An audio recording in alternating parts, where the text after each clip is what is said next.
From Provo, Utah, this is the Ultimate Final Fantasy Podcast with your hosts, Joseph DeGolier and Caleb Schweiss. This is Ultima Final Fantasy.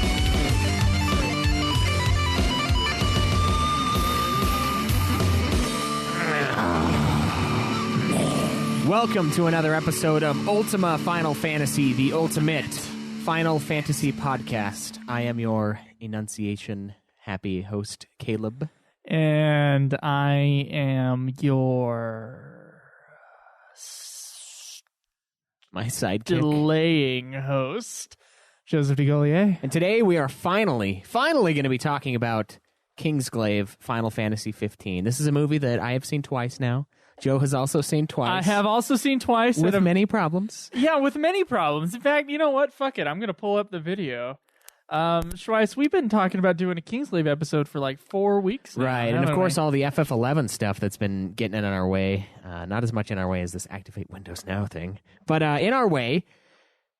And it's been a great thing. It's been good to get all the 11 stuff done. But we now have time to do Kingsglaive. And we threw up a poll on Twitter, and Kingsglaive was winning. I asked a couple of people in person. They wanted to hear Kingsglaive, so it was the no-brainer choice over the 11. I almost want to cock tease him, though. Like, to me, it's about, hey, we could do an 11 episode and then delay Kingsglaive a little bit and make him want the Kingsglaive review even more. Yeah, we could.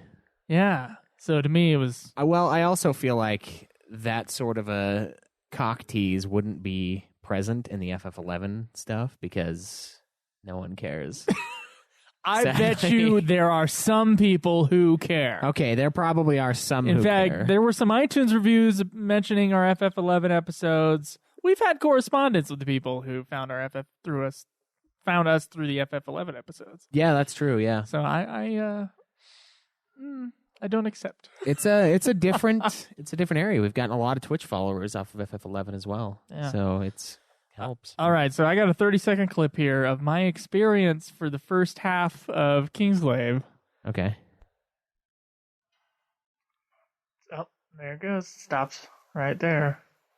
Video stopped right before I pressed record as well. The loading screen on the PlayStation Video. See how it goes. This is real time. This loading thing. Hello there. Then the video plays. Good day to you. And then it fucking and stops. There it is again. And there's the loading screen again. Jesus fucking Christ. I had to send you that video because I was telling, Caleb, I was like, dude, this thing is just not working for me. Yeah. That's pretty bad. I don't know if I would have been able to do that. Like that's so slow. And the thing is apparently the internet up there sucks because they live in nowhere. But every other streaming service worked just fine for Joe, so he was able to go watch South Park with no problems. I can watch South Park on Hulu nonstop. I've been rewatching Scrubs nonstop. Amazon works. Netflix works. But yet PlayStation Video, when I'm trying to go wirelessly to the PS4, and I guess because it's like it has to be an HD video, like it doesn't downgrade like Netflix does. It doesn't do the ping back thing. Yeah. It'll stop after 5 seconds. It'll load, and then it'll play the next 5 seconds. Nice. So I had to take my cord from the back of my computer, like wrap it around my room, and get it back into my PlayStation 4. And then it played okay. I think it gave me one interruption after that, but that was it. So the reason why this episode has been delayed is because last week I tried to watch Kingsglaive for the second time. I said I wasn't going to do a review unless I watched this at least twice. And it was giving me that problem. And you know what's bugging the shit out of me, Schweiss? What's that? Is that just 6 years ago, when you had a YouTube video that wasn't loading or even a Netflix video that wasn't loading, you could press the pause button. And it would like buffer. Walk away for 30 minutes and it would buffer it the entire time. Yeah. But now streaming services, for some motherfucking reason, all they do is buffer like the next 2 minutes. Yeah. They don't continue on. I thought it was going to work that way. I know it doesn't work that way for YouTube anymore, and it doesn't work that way for Netflix anymore, but I was hoping that PlayStation Video would work that way. So the first thing I did yesterday was I played Kingsglaive for about a minute, pressed pause, and walked away for 45 minutes. Oh, wow. Came back, and it played the next 5 minutes flawlessly, and then it stopped. And I was like, what the fuck? What happened to buffer? It was nice. It was like hey, this video will play eventually, despite my internet. I can walk away and come back, and as long as like there wasn't some pause screen that interrupted it, I will be okay. Yeah. I mean, it had its problems too, but my God, another thing today, trying to burn a disc in Windows now is like a pain in the dick. Yeah, it is. Like you have to do everything manually, and before you could just like right click on a disk and say like copy disk or burn disk, and Windows would do that stuff automatically on Windows XP, but yet Windows 10, Windows 7 can't do it. Yeah. I think we need to take this all the way and make streaming great again. I think that needs to be our campaign. We need to bring this to Washington. Crack down on this anti-buffering lobbying that's been going on for years now. Yeah. Absolutely ridiculous, the things these people are getting away with. But, so with Final Fantasy XI, we are done. We finished the final add-on scenario, the Crystalline Prophecy. It was a pain in the ass, but we'll get more into that next week. And have you started on Revenant Wings yet? No. Oh. I looked at the charger and I looked at the DS, and I knew I needed to put them together. And then you walked away. And then I said, next week. Yeah. Yeah. Well, I started it, and I've already played like 45 minutes or so. Oh, sweet. I've finished chapter 1, I think. I don't know if that really means what that means. I don't know how long it's going to be, but so far it's an interesting mix of something I don't know and then tactics. It's odd. You get like an overworld view, and then you can like drag and select characters and like move them into position, and then they'll start like auto attacking when the stuff gets there. So it's like tactics, but more real time. I would say instead of turn-based, it's everyone's moving and you got to go quick. It's odd. Okay. It's odd, but the nice part is if you are getting attacked, so like the objectives most of the time, the quests are like, hey, make sure Vaughn survives. So when I fought Bagamnon again, that psychopath Star Wars lizard guy in 12, he got wrecked the first time, so I died. I lost the game like a chump. And then I came back in, and then when Vaughn started to die, I actually just clicked on him and dragged him away and let everybody else die. Dying in the first 45 minutes? Yeah. That's not a good sign. No, it's not. And it was before you can even really grind for levels or anything. Like it was me just continuing on. Now I have access to the main map. God damn it, don't say things like that. But just make sure someone warned. They were like, "You're gonna hate this game." Yeah, it's gonna be sick. And be prepared to I'm grind, afraid, man. Yeah, it's interesting, and it has kind of a similar feel to 10 as well, because there are certain enemies that certain characters do better against. So there's ground enemies, and then flying members of your party can hit them for more damage, and ranged enemies. You bring a sword dude in, and then magic for another. So it's kind of got like a rock, paper, scissors sort of counter system, similar to 10. I don't know how necessary it is, because I can still slaughter everybody with Vaughn, but I don't know. I'm enjoying my time away from FF11 since it's done. Yeah, it's nice. Taking a breather.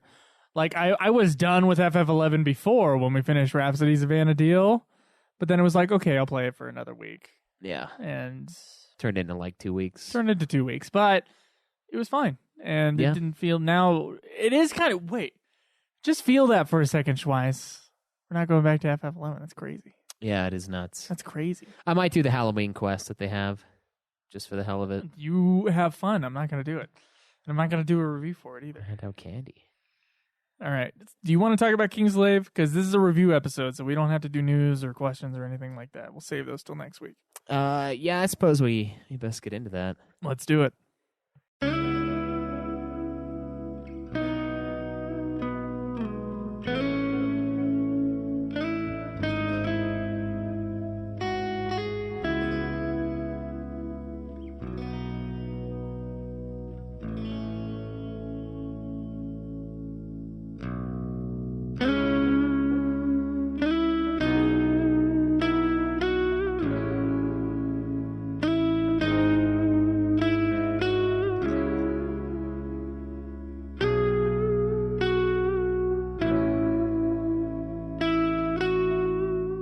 Kingsglaive Final Fantasy XV is a 2016 computer animated fantasy film directed by Computer Takeshi animated? Nozue. Yeah. Oh, computer.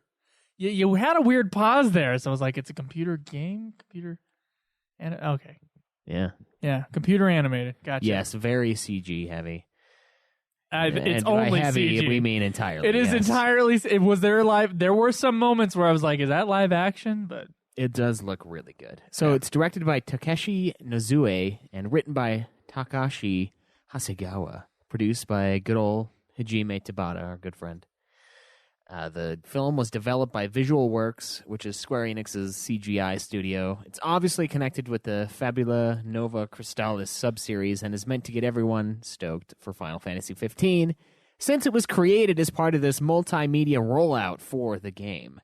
The film began production in 2014 by the same team that brought us Advent Children, so keep that in mind when we're going over. yeah, but it wasn't the same director, was it? Oh, it was. Oh, it was. Yes. Oh, okay. I couldn't Kingsglaive, remember the name of the director. Kingsglaive uses discarded ideas from the original Final Fantasy XV story, while also creating a separate experience and plot. Square Enix brought in multiple external studios to kind of get the project done in time. And I'm talking like 15 plus studios, like a shitload of people. Oh, working on this really? thing. Yeah, it's crazy. So the story sort of takes place on this world called Eos, and it's very Earth-like in almost every way, except for the monsters and magic and just about everything else. The planet's divided into multiple nations that each once held magical crystals, which of course sounds very familiar to us as Final Fantasy players. Yeah. The Kingdom of Lucius is currently the only nation that still holds their crystal, and they use it to defend themselves via a gigantic magic barrier. Okay. There's two walls. There's a wall within a wall, apparently. Yeah. Yeah. And I had no idea, like, I didn't understand that concept when I was watching this movie last night and taking notes, by the way. There's a wall within a wall, but I'm not sure if the first wall is a magic wall or a real wall. I have no idea. But they get past the wall later on, and that lets them into the kingdom. So Yeah. I assume the first wall was the physical wall, and the second wall was a magic wall, or maybe there was like a double layer magic wall, but both of them broke. Yeah. I don't know what happened there. Well, we see the magic wall get penetrated early on. Yeah, but they talk in the beginning of the film, they say two walls. Well, we know who got in their kingdom. So recently, the militaristic empire of Niflheim has been kind of conquering nearby nations and is at war with Lucius. Lucius is protected by the Kingsglaive, which is an elite unit that uses the royal family's magical powers. The movie starts out with King Regis accepting terms of peace from Niflheim, and Regis must cede the territories around the crown city Insomnia to Niflheim. So he's basically throwing everyone else under the bus to keep his town. And he has to marry his son, Prince Noctis, to Luna Freya, the former princess of Tenebra, another place that we have no context of that was also taken by Niflheim. No context, Schweiss. How dare you? Yeah. Yeah, no shit. So things kick off with a flashback kind of showing King Regis and Noctis visiting Tenebra. Niflheim attacks the kingdom in an attempt to assassinate the Lucian royal family. During this assault, the queen of Tenebra is actually killed by Imperial General Glauca. Regis tries to leave with Luna Freya. Yeah, but she decides to stay behind with her dipshit brother Ravus, and they become subjects to Niflheim's You mean rule. the Kingslayer? Yeah. I mean, they should have had that guy voice him. That would've Yeah, been they awesome. should have. He should have.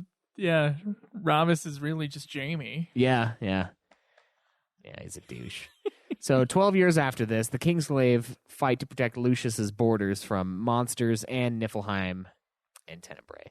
So during one of these operations, Nyx defies his orders to withdraw from his commander, who is a slightly altered version of what is that voice? What is that guy's name? The guy who voiced fucking Mammoth and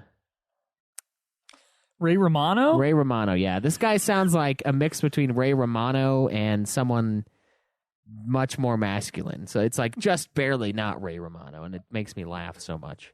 You're talking about his commander? Yeah. Oh, okay. That guy, they should have had Gerard Butler voice that guy is what they should have done. They should have had Gerard Butler voice him, but they didn't. They didn't, and they fail.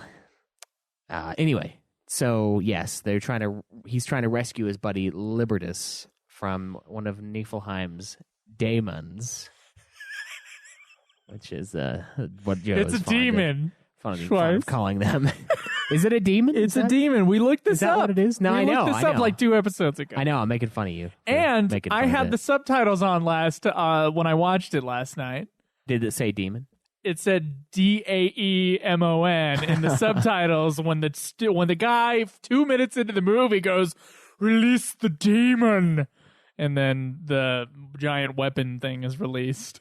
Yeah. Which is maybe the corniest reading of a corny line ever. Yeah, there is some oddness to the voice acting in this for sure. Not everything transferred over quite right. But let's see. Anyway, so essentially, this is where things kick off, and Niflheim is demanding that Lucius kind of surrender, and by surrendering, like I said earlier, they're basically giving up every other city, all the outliers, which sucks because they got everyone from those areas they're the individuals that are in the Kingsglaive. They're the people who lived in these shitholes outside of the main town. And so that kind of causes a sort of a big divide within the Kingsglaive. There's a lot of people that are really upset with the king, and they just can't stand him for doing this because he's basically throwing away their homes to make sure that his remains safe and then his son remains safe. And they feel like that's kind of, not cool since he's a king and not just a dad. He's got they're all his children in a certain odd way, right? So we also, this is when we get that one girl, what is her name? Crow. This is when Crow was sent out on Crow was sent on a mission to bring Lunafreya to Lucius and is killed en route by a rapist van. She's like pulling up in her little motorcycle, and then there's this van out there. Done. Yeah. Yeah, it's bizarre, and we don't really have any sort of connection to her at this point necessarily. She has this weird gift, this tiara for the princess that she's going to give her. It probably stops like stone or something. It's probably some useful tool, but I have no idea. But she's killed, so because of this, Libertus and her were really close, and he gets super pissed, and he leaves the Kingsglaive and joins this group of rebels. Okay, a group of Lucian rebels. They're like these conspiracy theorists that chill in a fucking arcade.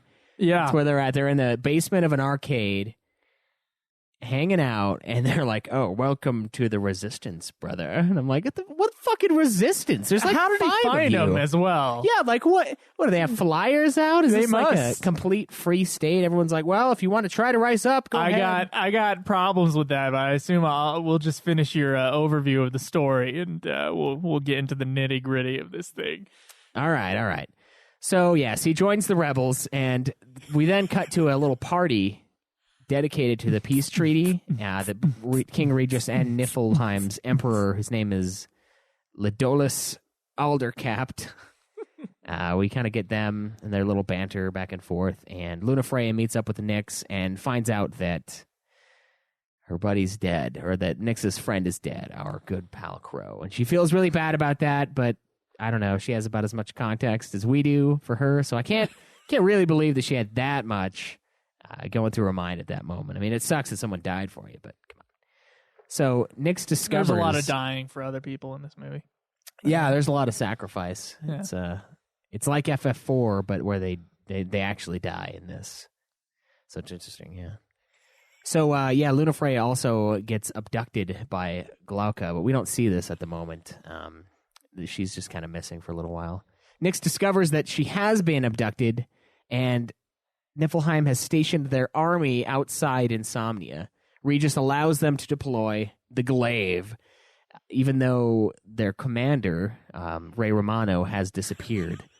And Nyx goes after... Okay, this part really bugged me. Nyx goes after Lunafreya, rescues her. A ton of people die. There's a huge mutiny, and the Kingsglaive basically turns on itself, and they're just goring the innocent members of the Glaive. There's this fucking resistance from a couple of them who are just totally pissed off at the king and trying to ruin everything.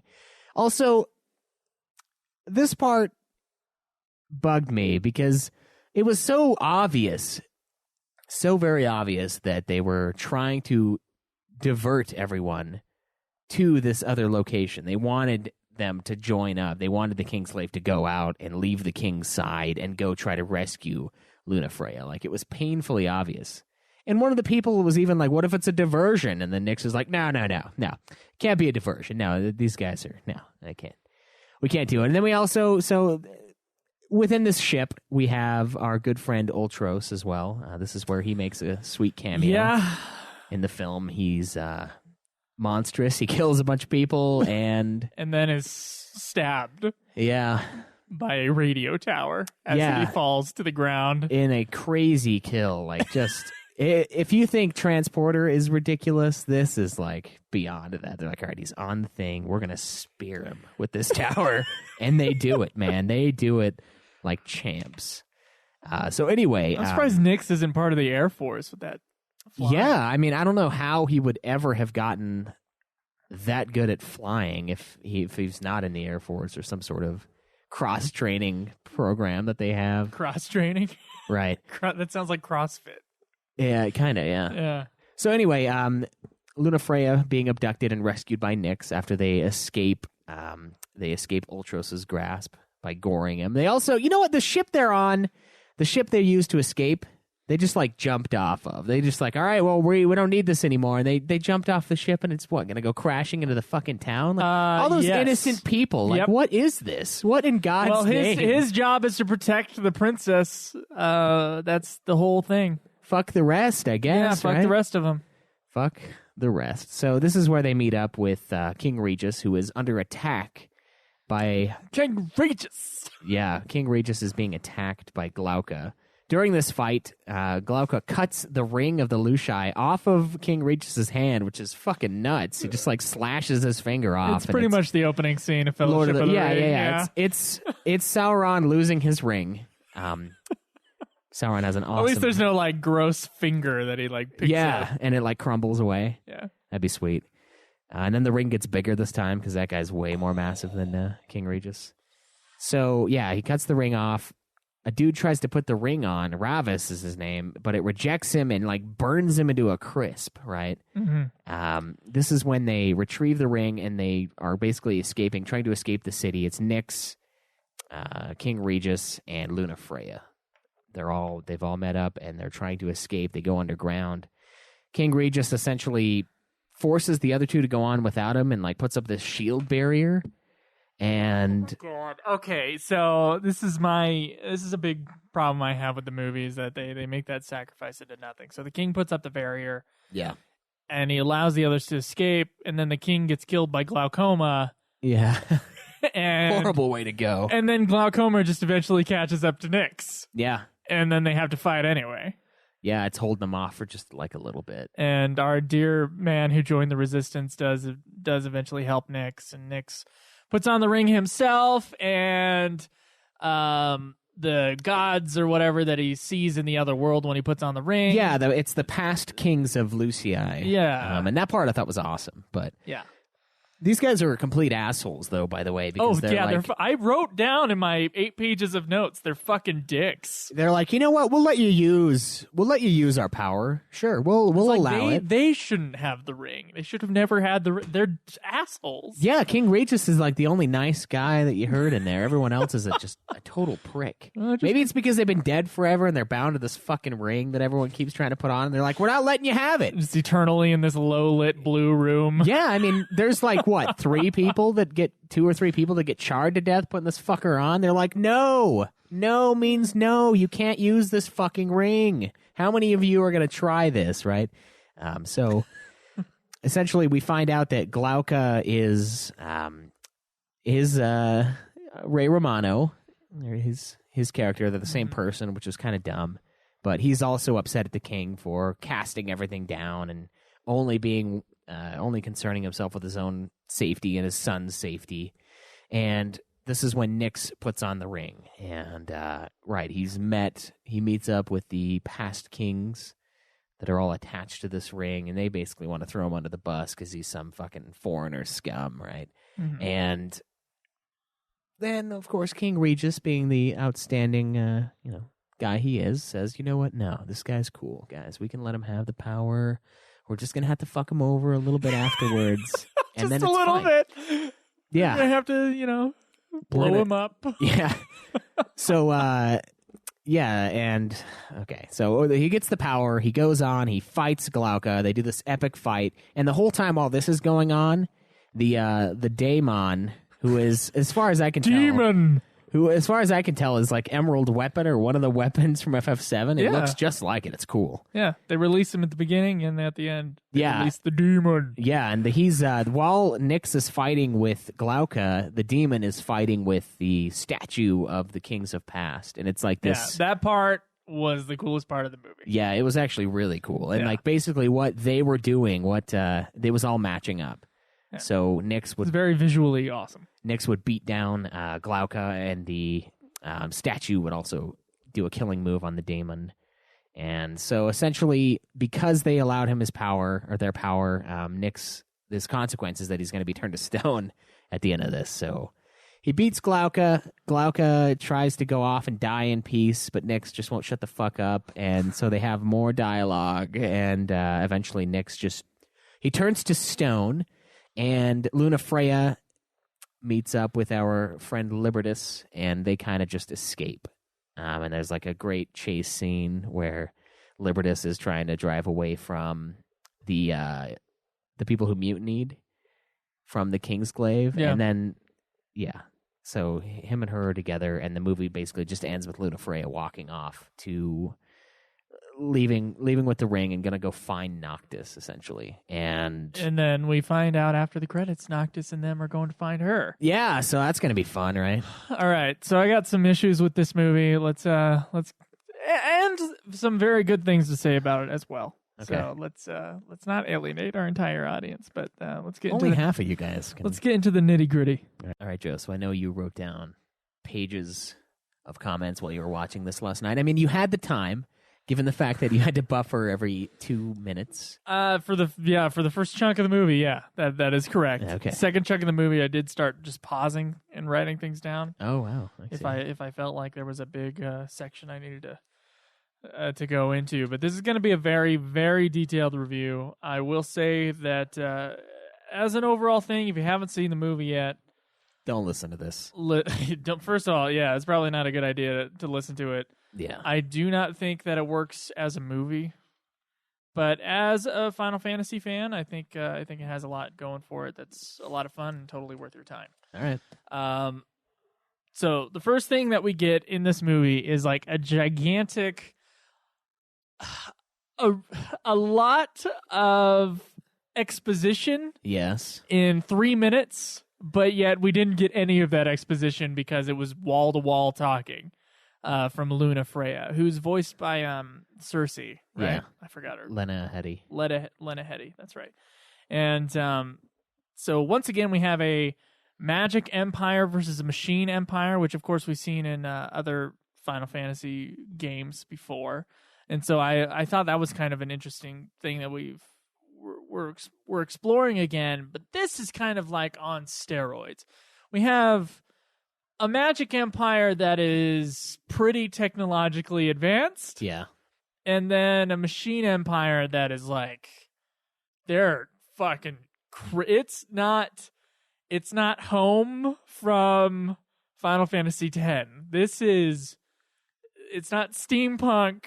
This is like super robots, and these giant. Of course, they use the diamond weapons, right, from FF7. The giant. Yeah. Robots are fighting their battles basically for this other empire. Yeah. This is Terminator. That's what these guys. Yeah, are. that's crazy. So it's extra. It's not just what we've seen in Final Fantasy before, but it's like it's more than that.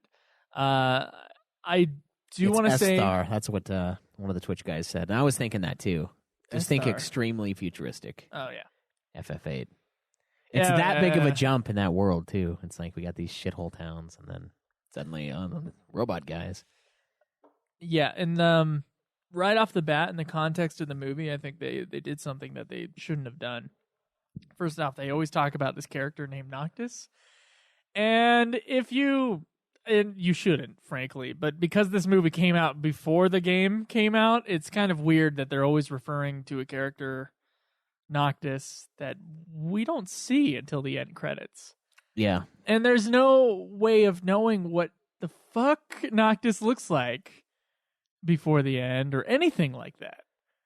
And one of the biggest problems I have with this movie is that the bad guys, right, the evil empire, whose name I just escaped me, Niflheim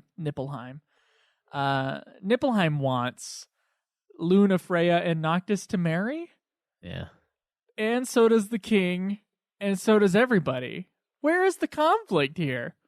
Every single person is going, Luna Freya needs to marry Noctis. Now, the Empire might have done that to, like, get Luna Freya into their grasp, but they already had Luna Freya. Were they trying to get Noctis to meet her? What the fuck was the Empire trying to do besides take over that town?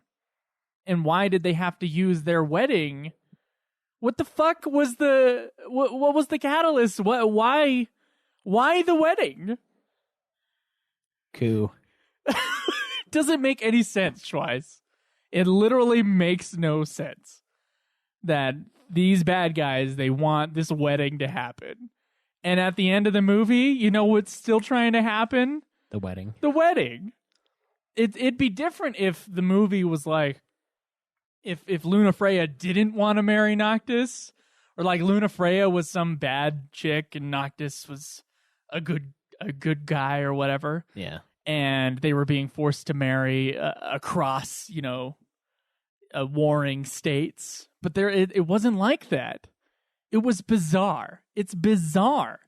It's almost like the same plot issues I had with FF13, where the one guy was getting in the way of everybody else when what he wanted them to do Was what they did they did all along throughout the entire game. Yeah. Yeah, Bartandalus for life. Old man Barty. Old man Barty. Yeah, he's alive and well in this, clearly. Yeah. Same universe, right? I think, yeah, technically it is the same Fabula universe. Nova Crystallis. The music is pretty sweet, and we start off right off the bat in the movie with pretty darn good music. Yeah. Now, some of it's pretty standard. Some of it comes from the game itself that we've heard, and other little pieces from other Final Fantasy games. Yeah, yeah. I think the music was really well done, and the animation for the vast majority of the time is amazing. Yeah, there are certain scenes where it looks like a real person. Like, it just does. It's normally not one of the main people, which is odd to me, but, like, there's a messenger, some bald guy comes in, and he looks real. Like, I'm like, man, that's crazy. And he's a little bit further away from the camera, so maybe that's why he's got remember, like, 5 minutes into the movie, there's a shot where just a car is moving past the camera, and I was like, Jesus. Yeah, it looks just like a car. Like, either our movies are just getting more and more CGI, so we just think it's real, that's actually probably the case. But, yeah. I mean, this looked amazing. This car looked amazing. There was one part where we were watching a cartoon on a television show, and we first see the cartoon, and it's like a regular cartoon, and then we back up, and then it's a TV next to a window. And I honestly was like, did they just do that as a live action shot? And of course it wasn't, but it looked really great. Yeah. Now at the same time, I could kind of tell when you said that they brought in 15 studios to help with this movie near the end to push it, I assume is what they were trying to do. There were some parts that were not as well animated as others, and some parts where the detail in the models or the movement of the animation was not as strong. Yeah. One scene in particular that looked really kind of shitty, and it wouldn't have been shitty for 1999, but it is shitty for now, when the scarab beetles attack when they're in the office building hiding from all the machines coming after them. I thought the scarab beetles looked like shit. Like, they looked really bad. And, like, their movement was unnatural and everything like that. But, that's kind of a minor thing in a movie that looks incredible. If you haven't seen this movie before, Advent Children, of course, looked amazing when it came out. That was probably around 2006, I think. Something like that. But this this is less on the anime side. It's even more realistic, and it looks great. Yeah, I didn't really have any issues with the animation in this film. I thought it was very well done, and it's crazy what they can do with a budget that's, we don't know. I guess we don't really know necessarily what the budget is. They're kind of looping it all in with the game. I assume it's not $100 million I budget. would say probably not. I don't think they're ever going to do that again, ever. But it's pretty incredible what you can get done, and it's for the most part, everything did look great. There was you can tell they obviously mapped an actual Audi for this thing, and they put the Audi in, and there's some interesting stuff in the movie. There's the Audi itself, and then there's like an Audi ad out in the distance on one part, and I'm like, Jesus, dude, what? It's the product placement, man. I know, and this game's going to be huge on that. It's going to be huge on product placement, which I don't. Huge. I don't. It'll be tremendous. Yeah. There's going to be Trump Tower in there, and it's going to just be way over the top. No, but it's one of those things that I don't really know how I feel about, like product placement in media. In a game? It doesn't or seem in media overall. well in a game. In a media overall, it's like whatever. We've seen product placement for a long time. We have, but sometimes it's just so over the top. Like there's I can't remember what the survival horror game was. It was something where a dude was in the woods and it's really interactive, but there's a part where he like pulls up a Coke can and it shows the Coke can for like 5 seconds. It's just like, hey, this is Coca-Cola. Look at that. Look at that Coke can. All right, now we can move on. It's like, Jesus, dude. It's just so in your face. But with this game, it does make a little more sense because they're trying to mesh Final Fantasy with reality. But it doesn't necessarily need to be our reality. So the cup noodle thing, the Audi thing, it's just like, it's odd. It's bizarre to me. But I can definitely tell they put a lot of work into making everything look great, especially that car, and I want it. But there's only one. So after the prologue, we randomly go into these Kingsglaive guys. So something that's really odd about that beginning, like 3 minutes, where she's just talking about the kingdoms, which, by the way, we never have the same problem in FF13. We never get a wide shot or a map or anything in the beginning of this movie that goes, this is Tenebra, this is Niflheim, this is we don't have a visual sort of overview so that we can understand where we are in the context of the movie later on. Yeah, even that bugged the fuck out of me. Even FF12 does this, where you see the intro where it's this big war that is completely out of context because we have no idea what's going on. But then we get that one guy, his little overview, the Ondor, and he says, hey, this is where this is where you are, and then bam, we go. We know where everything's getting attacked, and it's a similar situation. It's an imperialistic society taking everything over.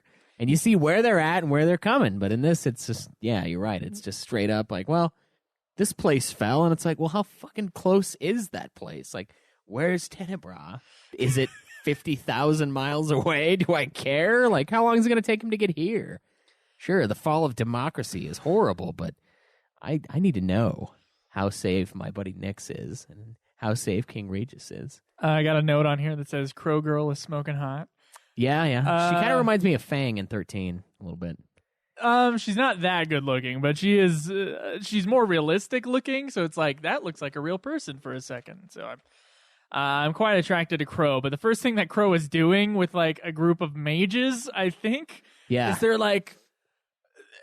I never figured this out, by the way. They're like making a tornado thing. It doesn't work. I have no idea what the significance of the giant tornado spell is. They were trying to take down the beast with the tornado. Is that what they were trying to do? Because it doesn't. Okay, it doesn't honestly, really work. To me, for a second, it kind of reminded me of FF14, where the mages are like casting to protect the kingdom. Yeah, but I know what's going on in FF14. That's true. You know that they're casting like Shell and Protect to block incoming attacks. And this one, kicks in. You're like, they're making a giant tornado thing. Release the demon, and they're like, we're trying. Yeah. And I'm like, what are they trying to do? I have no idea.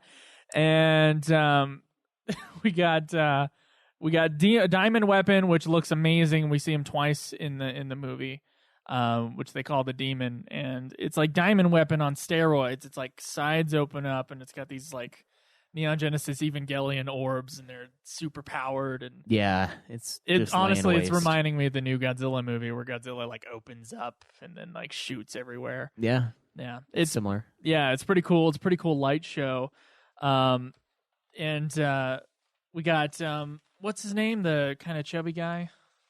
Libertus. Libertus. Yeah, a fat guy in a Final All right. Fantasy movie. That's bizarre. First thing that happens, and it kind of like gives our hero a chance to act, I guess. First thing that happens, a gigantic rock falls on this dude's leg. Oh yeah, That fucking leg should be gone. yeah. That thing It's should be. fucking shattered. that There thing's, should be no more leg. Yeah. And yet, he's like in a cast and walking later on. Yeah, that in the thing should have movie. been a meat waffle, dude. That should have been crushed. Like, sure, it was. First, It's slowed it was down. like a 2,000-pound boulder fallen from the sky. Right. And then, but you know what? You know what they did? They did gaming and movie logic where they were like, okay, it hits, and then it kind of slowly rolls over, which reduces the impact. You know what? No, it doesn't. It's still like a 5-ton boulder coming down on your leg, whether it's an inch above your leg or a foot above your leg. Your leg is going to be fucking smashed. And you're going to bleed out because your artery is just severed. And like his reaction to it is understated, to say the least. Like first of all, he shouldn't have had a leg. Like he shouldn't be stuck. Maybe his skin is like stuck under there, you know. But yeah, and like, he's got to like cut the skin off. yeah, That's maybe like- that. But there shouldn't. It's disintegrated past the knee. That's what it is. So he should be screaming nonstop. yeah. Like at pitches that you didn't think that man could ever hit. Yeah. Oh my god, dude. Oh, just the idea of a boulder that size smashing your leg. Yeah, it's pretty insane. Here, But he's fine. yeah. I mean, he They broke must it. have like the magic armor from King Regis protecting his leg, I guess. But yeah. it doesn't. That should kill him. With at least, if not just the shattering of his leg, like the shock Yeah. of the leg being shattered. One of Nyx's first line is just like Glad Canyon back home. I may as well have said it'll be just like Beggar's Canyon back home, which is a line from Star Wars, Yeah. which I noticed like when I watched this movie the first time, I was like, fucking, they ripped that line off from somewhere and I had to find it. Well, of course it was Star Wars. I mean, come on. Yeah. And so they're fighting this big battle, right? And then the Imperial forces just go away. They Yeah. withdraw. Yeah, And they didn't know why they withdrew. And later on, of course, all the political intrigue happens. But nothing ever actually tells you why the fuck they withdrew. Well, they withdrew to give him a chance to offer peace. But They were they- basically like, hey, They were winning the battle, and they didn't need to do that. well, they wanted to win with, I guess, subversion. They wanted to, like, give him the illusion of peace and get in the city and then destroy him from within, kind of a thing, instead of bursting through. They had their demon working at all the magic. Yeah, I don't know. I guess It's like it was at that moment that their king decided that, oh, no, we shouldn't go in there today. well, Or stop the battle midway. I mean, we just won it, but, you know, bring him back. Bring him back for a second. It does, the retreat makes no sense. well, I mean, I think it was more of a, we will crush you. We want you to surrender, but we're still going to fuck you over. So I don't know, maybe just outsmarting him in every way, which he ends up essentially doing. I mean, yeah, other than Noctis not being there, like everything else fell into this dude's plan, this Imperial Dickhole's plan. Colonel Sanders is what I call him. That's what he looks like to me. He does look like Colonel Sanders. Colonel. That's good. No, that's good. He's a lot more badass than I thought. It's not all chicken. Something that bugs the shit out of me about this movie, and it starts in this scene when we first see Nyx. Every single person calls Nick hero or Nick's hero. Yeah, it's kind of like that thing in Crisis Core where the like follow your dreams. Like they just overdo it. It's like No one. First off, no one in the English language, like no one speaking the English language, calls other people hero like that. yeah, Like a nickname. yeah, it's bizarre. And then some people use it in a patronizing way. Like, we don't need any of you around here, huh, hero?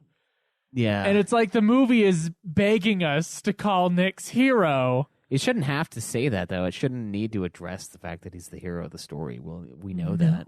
He's the protagonist. But people have to say he's hero over and over and over again. Yeah, that is something that is bizarre. It's so weird.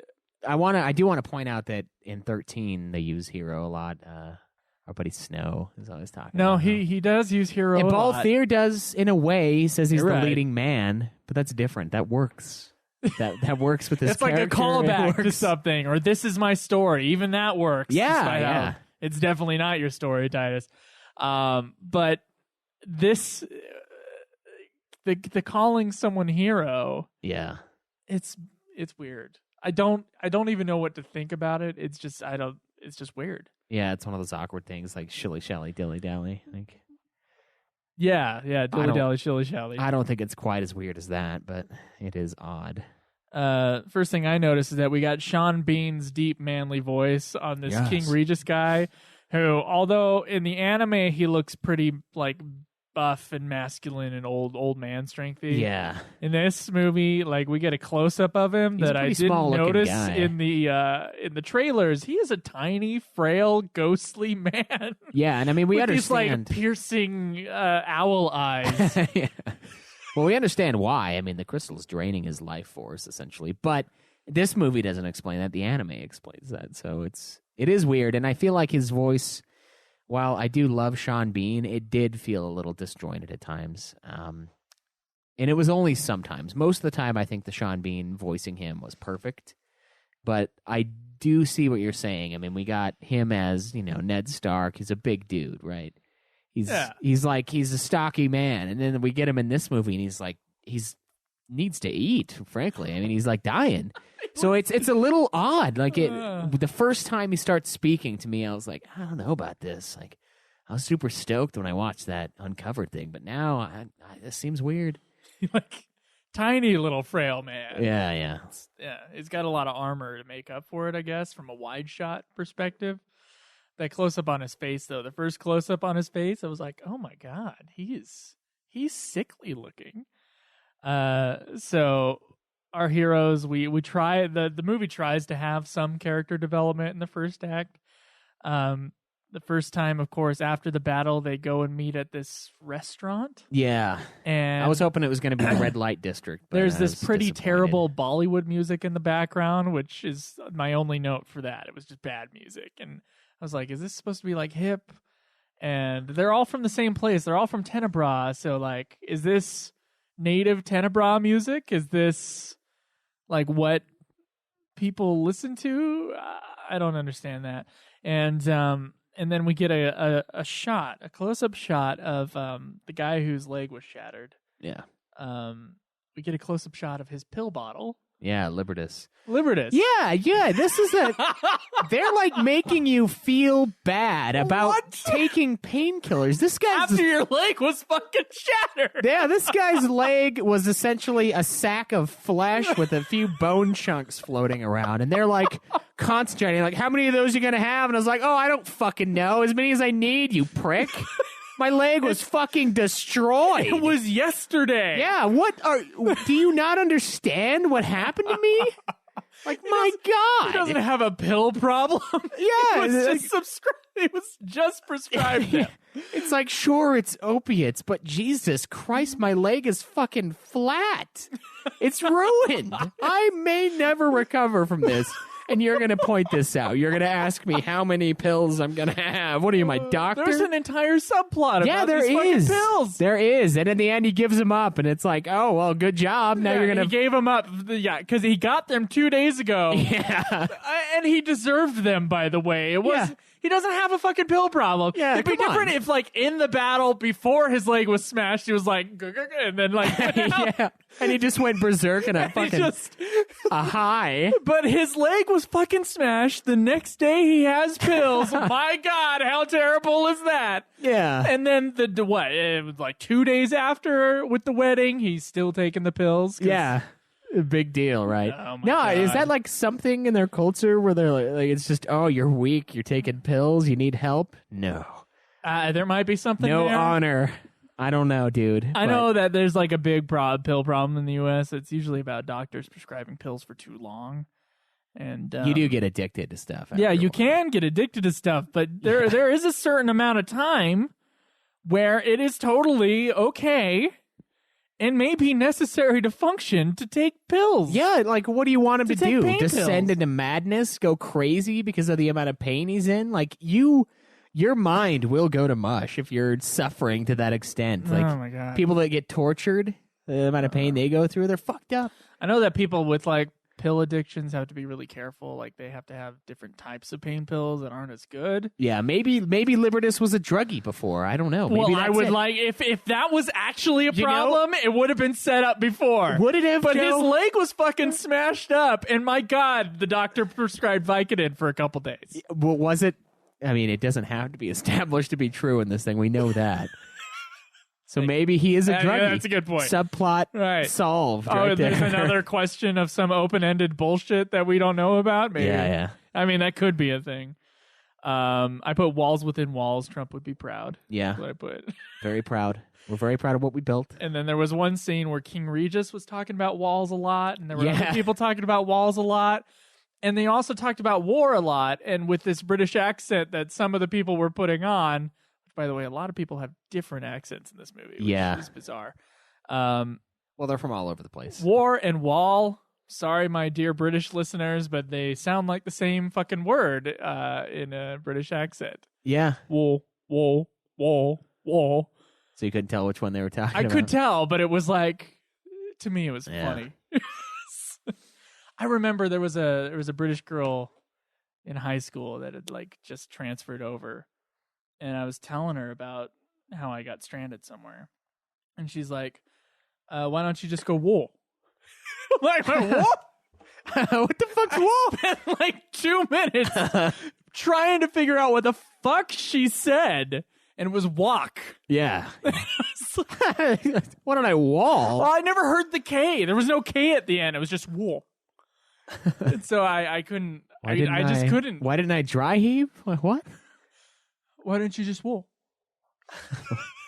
Like, well, I did. Perhaps because I don't know what the fuck that is. Is that like some sweet public transportation you got out there? God. Take the wool. Yeah. No, yeah, I could see that. I could see that being weird. And you're right. It's like a hodgepodge of accents, but they are from various different areas. Hodgepodge of accents. Refugees. They use Lena Headey and Sean Bean and the dude from Breaking Bad, whose name I just forgot.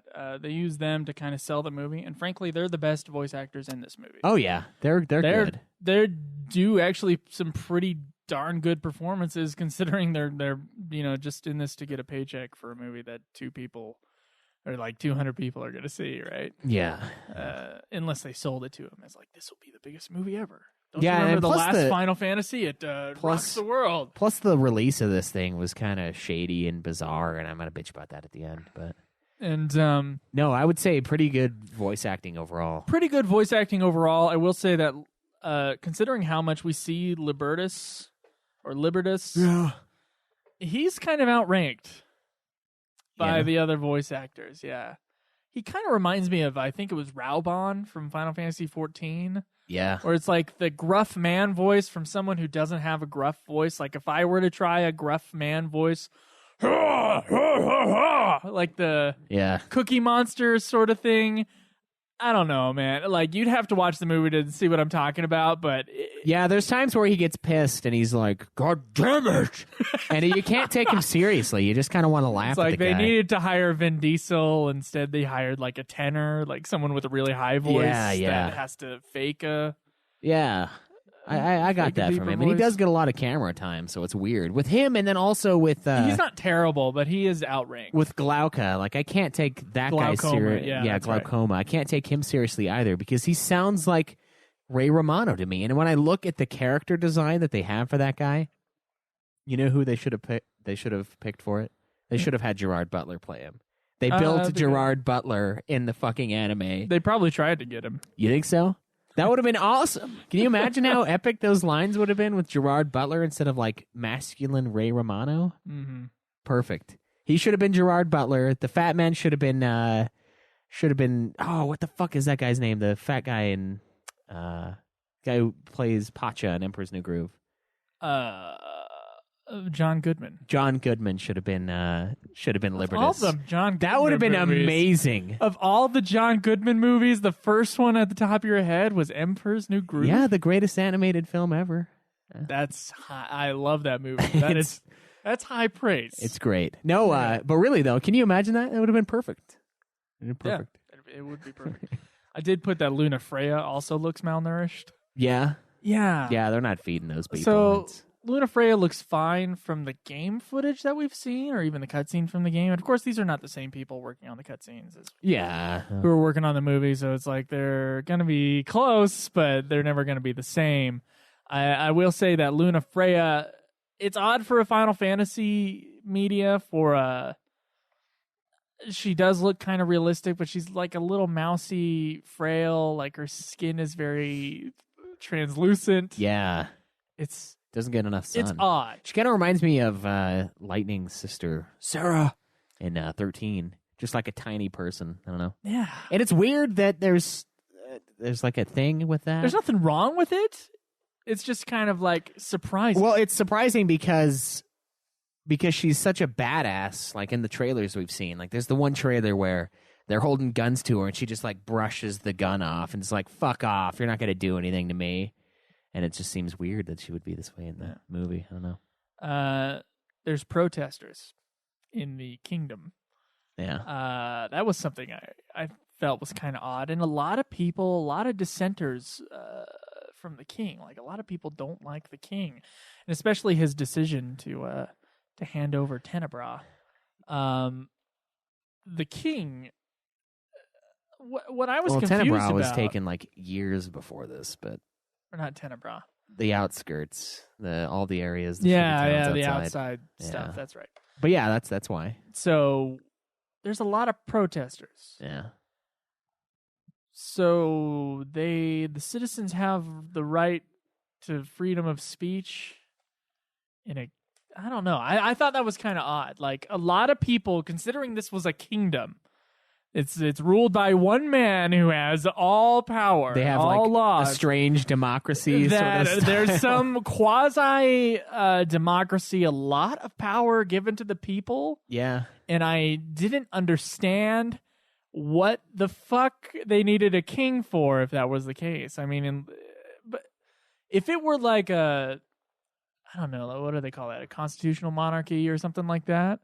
Yeah, where the royalty is essentially nothing. The king shouldn't have it's that. It's just a tradition. The king shouldn't have that much power to just like he's got rid of that land, the right? ring of the Lucii, which harnesses the power of the crystal. I mean, the guy can kill anybody he wants to, except for the one guy he has to kill. I'm just confused because there's got to be some like bad kings in this line. Like, how come? Well, yeah, listen to him in the end when they're like, "Yeah, we're not going to help you. We're just going to burn your fucking flesh because it's awesome." Like, how come there can be?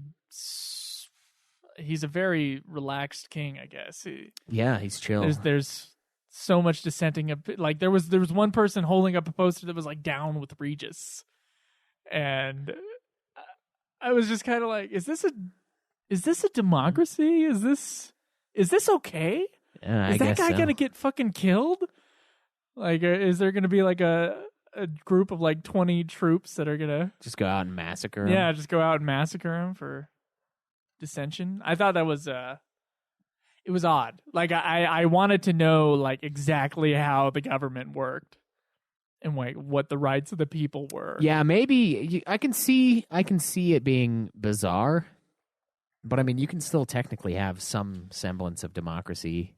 Yeah, and you can have not necessarily that style of government. Clearly, you don't elect the king. The king is just the family of the Lucii. So I'm wondering like what the king's power is. Yeah, what rights are in place, and why the people think it's okay to protest like that. Yeah, I don't know. Very interesting. It is odd. If anybody who's listening to this lives in a monarchy, let us know how things work. Yeah, except for Britain, like that doesn't really count. Really they are just there as status symbols, basically. Now, as far as I can tell, they gave up all their power.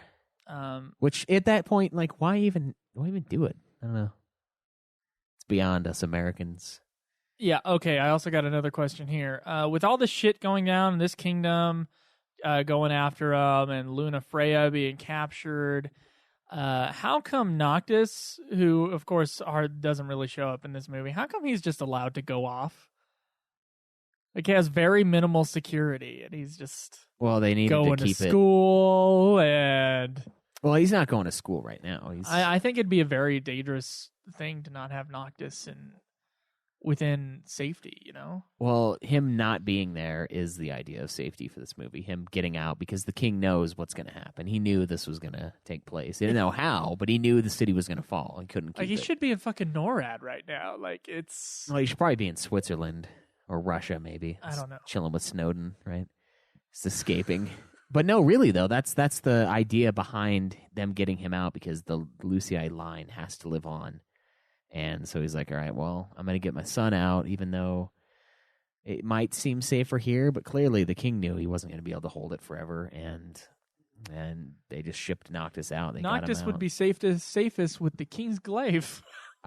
You would think, but look how butchered they got. That's true. You're right. The mutiny, maybe the king knew. The king knew. I got every emotional beat is like a 10. Yeah. So everything in this movie, there's no subtlety in this movie whatsoever. It's not FF13 level where every single scene everybody turns around And there's a piano note Yeah. that suddenly starts playing as we watch the Yeah, it's like, hey, get your emotions ready. Cling, cling, cling, cling. but you know, there's a lot of shouting in this movie, and there's a lot of very melodramatic uprising of the score in certain aspects, and there's really few quiet moments in this movie. Yeah, it's kind of Hollywood blockbuster-esque in that way. But there are quiet moments in most Hollywood blockbusters. Yeah. At very strategic parts, because they're all the same movie. But in this movie, we have the giant action scene at the beginning, and then there's a quiet scene where they talk at a dinner table, and then after the one lady dies, there's another quiet scene, and that's about it. And there's one scene where he's holding the hairpin and talks for 12 minutes when he should have fucking thrown the hairpin out. Yeah, the he's window. like, they're using the hairpin to track. It's like someone with ADHD. They're using the hairpin to track. Let's talk about the hairpin for 20 minutes. Here's what it's like. It's like Cameron from Nude Clan figured out that the hairpin was the thing, and he had to tell you exactly when he found out when the hairpin was the thing, and it took 5 minutes, and then everybody fucking found you, and y'all died. Yeah. That's what it felt like. He's like, oh, dude, no. Hairpin. It's the hairpin. There's a tracking device in the hairpin. They gave it to us early on. They've been following us this whole time. It's like, yeah, get rid of the hairpin. Yeah. We don't really get to know Crow very well, so her death means nothing to the audience. Yeah, it does. Libertus has a gigantic speech about how he saw Crow as an orphan, and I was that entire time I was like, was he a fucking orphan too? Like, how much older is Libertus the aging than was Crow? Yeah, it seemed And odd. did he pick her up as that's a little weird? Did he pick her up as an orphan and bring her into the service? Well, I mean, that is implied what they do for the Kingsglaive. They find him and like train him as young, child laborers essentially. And we got the one guy who's really pissed, or we got the couple guys who are really pissed at Nyx for disobeying orders and saving his friend Libertus. But yet, when Libertus, who is also a member of the Kingsglaive, dissents, when he leaves, no one comes after him. Like, no one cares about deserters. They seem... They're more concerned about the one person who disobeyed orders once during the battle, saved someone, and everything turned out okay, than they are about the real deserter who, in front of like 6 other members of this special task unit, said, fuck this, I'm out. And I thought that was kind of a weird, uneven... Like, sense it of doesn't make any justice. sense, Kind of yeah. All right. Yeah. I got a note on here that says Nyx has a ghetto booty. Oh, yeah. Yeah, I didn't notice. So Nyx, in one scene, he's wearing really tight pants, and like the light catches his ass in a shot. And I just stood there for a second. I was like, Nyx kind of has a large ass for how big of a person he is. Like, Nyx has a ghetto booty. I just thought that was funny. Yeah.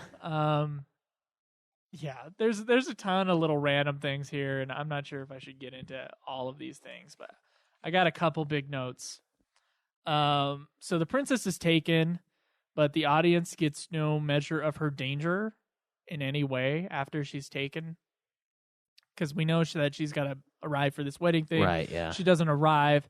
Nyx goes, "Oh shit," and then he tries to go after the princess, but as an audience member, we don't really actually care. Yeah, we don't see her get And taken. the reason we don't care is because we never see her get taken. We never see what kind of danger she's in.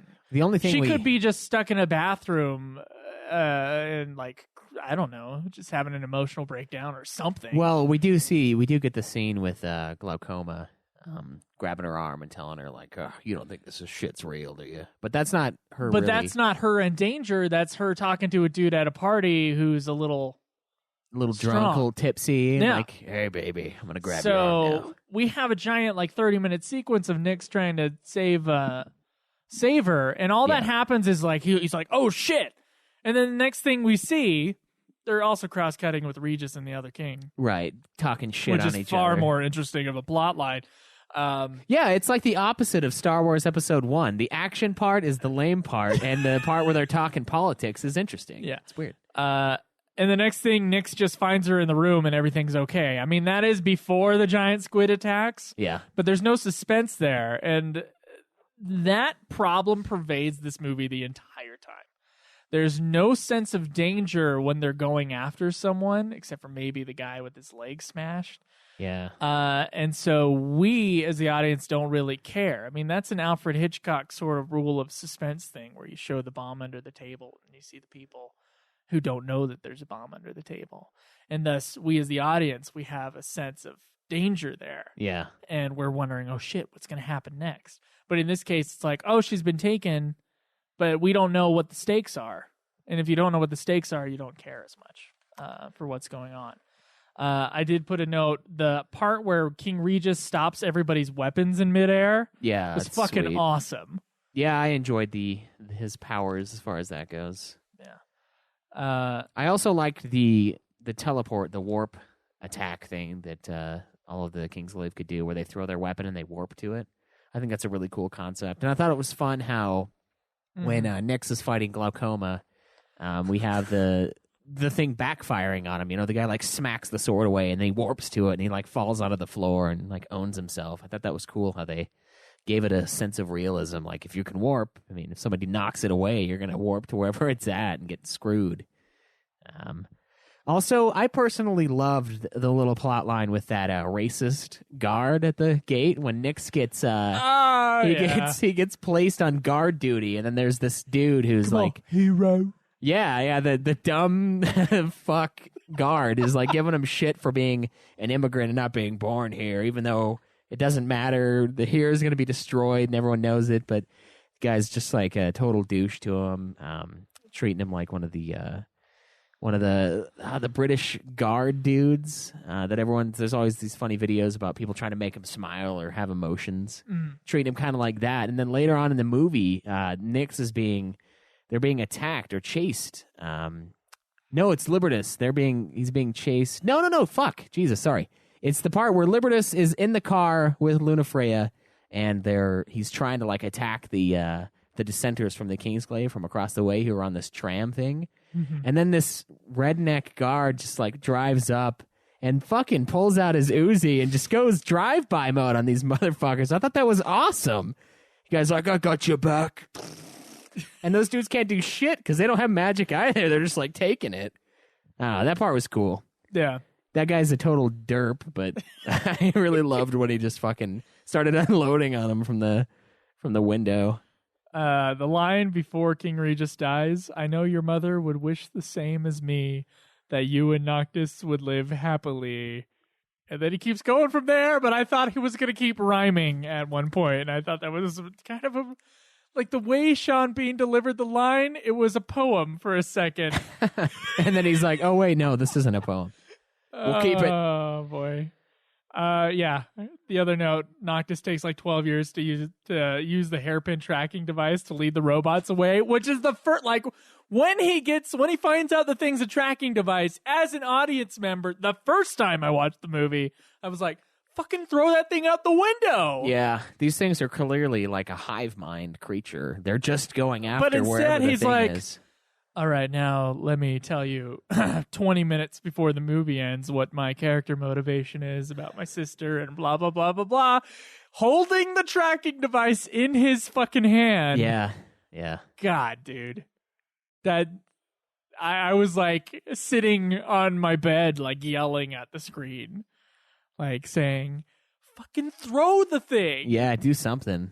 And they do eventually throw it into like a disintegrator, and all the scarab beetles go into it. Yeah, it's but sweet. But it's like 20 minutes after he should have just thrown that thing, and then they could have left, and nothing wrong with I'm that. telling you, man, ADHD, it's killing this guy. Can't concentrate. Oh, boy. Or maybe he can, and he's too worried about finally realizing that the tracking device is in the fucking hairpin. All right, so those are most of my nitpicky notes. And I do have some overall thoughts on the movie. Schweiss, what did you think was bad about the movie? And we'll end with a positive note. What did you think was good about the movie? All right, so as a movie and as a Final Fantasy fan. When I look at this thing as a moviegoer, I see less than good.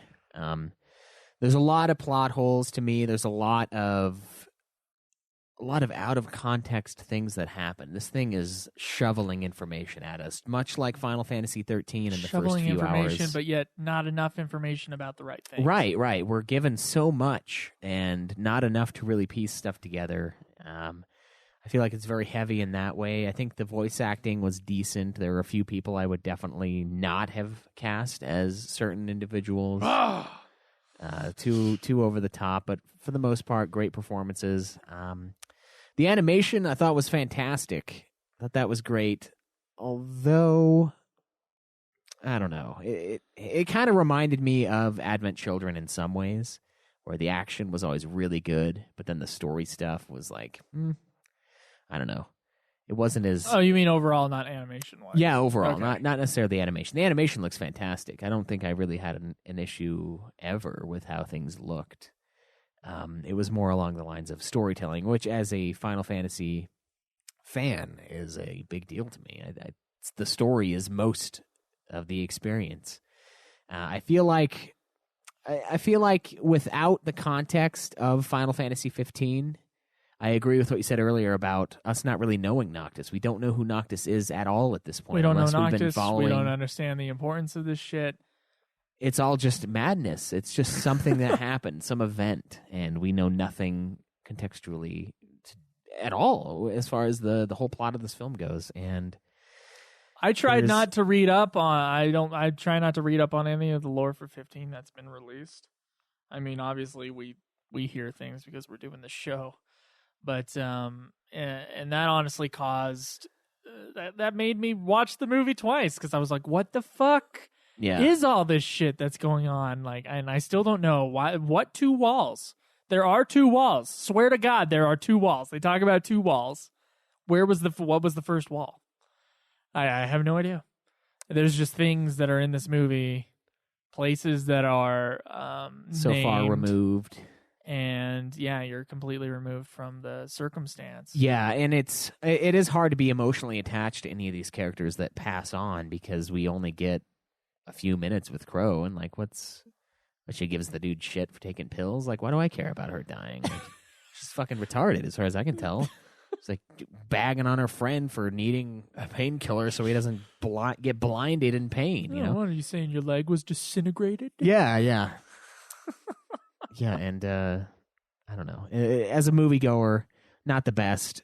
Leaves some stuff to be desired. As a Final Fantasy fan, I do think it was a decent movie. It did its job. It did get me more excited to play 15. When I got done watching it the first time, I wanted to play 15. I wanted to get into that universe. I wanted to jump in and play as Noctis and mess around with stuff. So it succeeded in that way. I can see why so many people give it so much shit as far as the critics go, because they're not individuals that know anything about Noctis. They don't know anything about this universe, and it's so heavily based on prior content that I can't perceive Yeah, it they as put it out before the game comes out. Yeah, I can't perceive it as like it needs to be holistic to be a good film to me, or a sequel, but it's not. It's neither. It's not holistic, and It's a prequel to something that hasn't come out. Yeah, it's bizarre, and it's the only way you would know anything about it is if you were following Final Fantasy XV. You played the demos, you played the platinum demo, you've watched the anime. To us, yeah, we understand it. It's not a big deal. I understand what's going on. I understand the conflict between the nations. I understand why Noctis is sent away. So it makes sense to me, but that's only as a Final Fantasy fan. And as a Final Fantasy fan, I am satisfied with it. I think it's worth your time, and I am glad I watched it. Kind of mad that I bought it, since I'm going to get it again any fucking way, but I'll talk about that in a minute. What did you dislike, or what did you like? I guess. All right. So, no, I have in general, I mean, I nitpicked, but those are things I found were funny or something like that. Generally, this movie has really bad structure. Yeah. We have a death of a character at a weird point in the movie, and it's a character that we didn't really get to know. And it's a catalyst for one of the characters to kind of change the way his life goes for a bit, and none of that turns into anything. Yeah, it doesn't matter because this character didn't matter that died. We had little tiny snippets, and I think there were two little tiny snippets that Noctis was having bad dreams, which I didn't even catch the first time I watched the movie. And then we get, of course, his speech about his sister and how he couldn't save her near the end of the movie. And so Noctis doesn't really have a reason for why he's fighting so hard for this cause. You mean Nyx? Nyx. Sorry. And they both start with an N. Nyx definitely is who I'm talking about. So Nyx has no reason that he's fighting as an audience member that I see until the end. So we do get it. You're right. And there was an episode that we recorded a few weeks ago where I had no idea like why Nyx was doing anything that he was doing. And then you were like, well, it's because he didn't save someone. And I caught it this time. But it was near the end of the movie. And that is not the place where you reveal that. Yeah. That's overall pretty bad structure. I don't think that the person who wrote this movie is a person who writes movies. No, they're not. They're a person who writes cutscenes. Yeah. Also, the movie never has a breather besides in the first 30 minutes. Yeah, it's just a tiny bit of a breather. It's just nonstop. And so we get no character development. I mean, there's a reason we watch movies, and it's for story. It's not always just for the visual fun of a spectacle. And it's usually somewhere between story and character is where we are interested in a movie. And this movie had weak characters because we didn't get any time with them. Yeah. And the story, of course, was very convoluted in its own way. I think it was generally, it wasn't, its structure was pretty bad. I think another huge thing that it does, the no context in the geography. Yeah. That is a huge mistake. It is a huge mistake. 13 had the same mistake. Look, let's go all the way back to Seven Samurai when they're getting the village ready for the attack from all the from the outsiders, right? Right, yeah. And Magnificent Seven is based on Seven Samurai anyway. So if that's a better context for you guys, then that can work. There's a part where they bring out this big map of the village. They draw the village out for the audience. Yeah. And they go, we'll be here and here and here and here. And they point out kind of the scope of the movie right there. Now we know the entire village, and then we can have little individual scenes that go from there. Like, we know where we are in the movie. It even works for Lord of the Rings, Schweiss. We get one map. Well, we get two. We get two map shots. One in the prologue of Lord of the Rings, where we see Mordor and we see the rest of the world of Middle-earth. Yeah. And then later on, in one of the other movies, possibly, they might have even used a map in all three of the movies. I can't remember. They bring out the map of Middle-earth, and they go, Rohan is over here, and then we're over here with our troops. And so the audience knows exactly where everything is, and there's no confusion. And that's a very simple, you put out where everybody is in this fucking movie, and then we can go along with it. It does add context to the conflict. I mean, it brings a certain sort of, I don't know, necessary speed to the conflict at hand. Like, this stuff is happening very quickly. It's happening closely. We need to ready up. Well, we have just a visual image of where everything is. Right, where things are happening. What the players are, where the players are. And then we can continue with the movie. Yeah, it's... But to just say there's a kingdom who wants this area and then another kingdom who doesn't want, like, we don't see that in our heads. We don't see what this conflict is geographically. And that really does not work. And the Final Fantasy guys need to learn how to deal with that because they've had this problem before. And my last big note was the bad sound mix of the movie. Both on your television and my television. In fact, 2 different televisions in my house.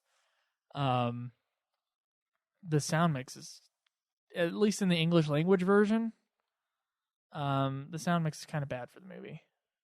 That's a technical note, not really an artistic one, but the vocals or the dialogue is way below the music sometimes in this movie. Oh, yeah. I experienced that a few times, too. I'm like, I can't hear what you're saying. No, I've seen it on 3 different televisions. That's how I can put that note down. Yeah. Because it's like, this is not okay. There are some times where, like, even the beginning sort of speech, like, she's kind of muffled underneath the music almost. Like, the music is so overpowering. It's good music. Yeah, it is. Music is so overpowering over the wall-to-wall dialogue that it's distracting. I thought it was a bad sound mix. Bad as a Final Fantasy fan. I don't think it stands alone as a piece. So you can't, like, show someone, a person who's never seen Final Fantasy, this movie. Yeah, it doesn't work. To have them enjoy. They might enjoy the action. That's why people still enjoy Advent Children without watching 7. I assume it's because of the action. Yeah, it has to be. And the action's still cool in this movie, and I think the action's... this movie has a lot going for it as far as action is concerned. We've seen all these cool monsters, of course, but they're monsters that we've seen before in Final Fantasy. Yeah. They don't really give us any new ones. There are some new ones from the 15 universe, but we've seen them from other 15 pieces of media, so that one's kind of a iffy note. Noctis looks, and the other boys look fucking terrible at the end of the movie. Obviously they were animated by different people, but like we've seen Noctis and the other guys. Oh yeah, in CG cutscenes, and then after the credits roll in this one, they look weird. You guys who watch the movie will know what I'm talking about. They look bad. Yeah, which is bizarre. And then I put product placement in an FF may be seen as something pretty bad. Now good. Pretty darn good soundtrack. Incredible lifelike animation, which we talked about. Yeah. There are some well-made and exciting action sequences, although those action sequences are kind of boring because there's no suspense. But visually, the action sequences are very cool. And just overall artistically beautiful. The lighting in this movie, the artificial lighting, it's gorgeous. Good performances from our leads. And I will say, since it is directed by the same person who directed Advent Children, much better direction than Advent Children. Yeah. We kind of, I don't know, he was just more steady with the camera, and I thought it was better that way. As an FF, good FF music, a lot of cool tracks from other Final Fantasy stuff. We see lots of creatures that are getting fucking huge in this movie, of course. This movie, if it does something really well, it's its sense of scale. Like when a creature, when someone sees one of the creatures in this movie, like it looks huge. Yeah. Right? And Final Fantasy 15 is the same way with the Ramuh summon, at least, where he's just enormous. Yeah, everything is and epic. It's like everything like drops in the pit of your stomach when you're like, geez, that thing is huge. That's cool stuff. It's an easier to follow movie than Advent Children. Yeah, I would agree with that. It only took me 2 watches to understand what was going on in this movie. Advent Children, of course, I don't know how many watches, and I still don't know if I understand it completely. And I will say my last good note as a Final Fantasy fan, very cool FF15 world exploration, but yet doesn't explore it to the extent where we're getting a whole bunch of new stuff. It's kind of like we've seen all this stuff visually through trailers or whatever.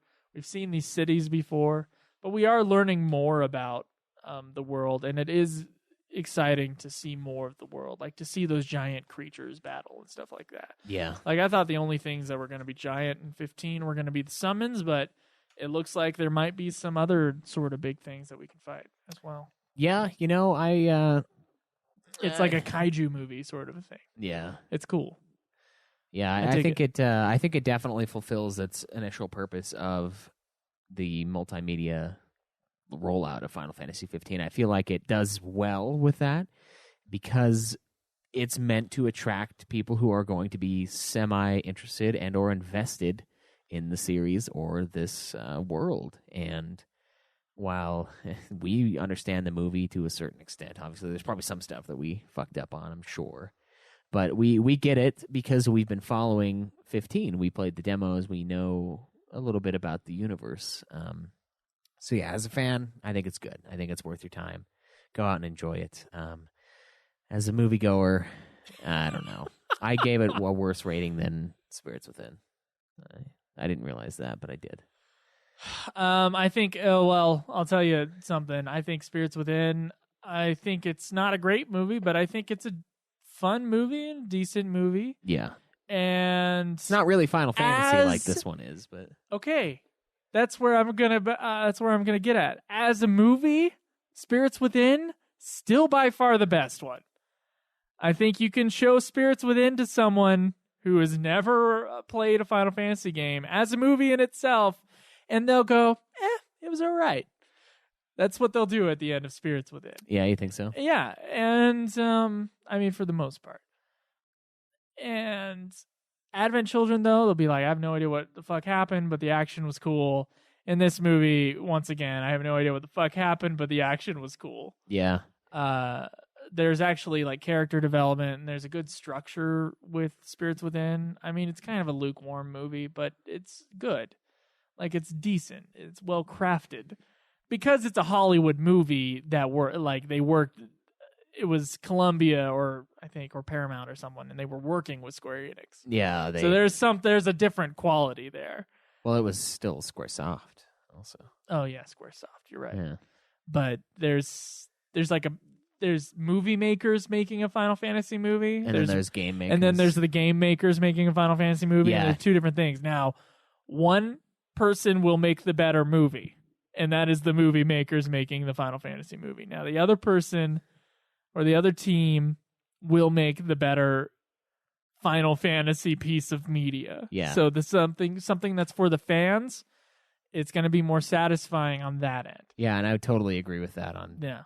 both fronts. I think Advent Children and Kingsglaive are more entertaining as a fan of Final Fantasy. And I feel like this, like I said, it got the job done. It made me want to play 15, and that's essentially all I was expecting out of it. I didn't think it was going to be some masterpiece. I didn't think it was going to be a mind-blowing experience. I know the director. I know what he's done before. I know how I felt about that. And I do like this one more, but I don't know.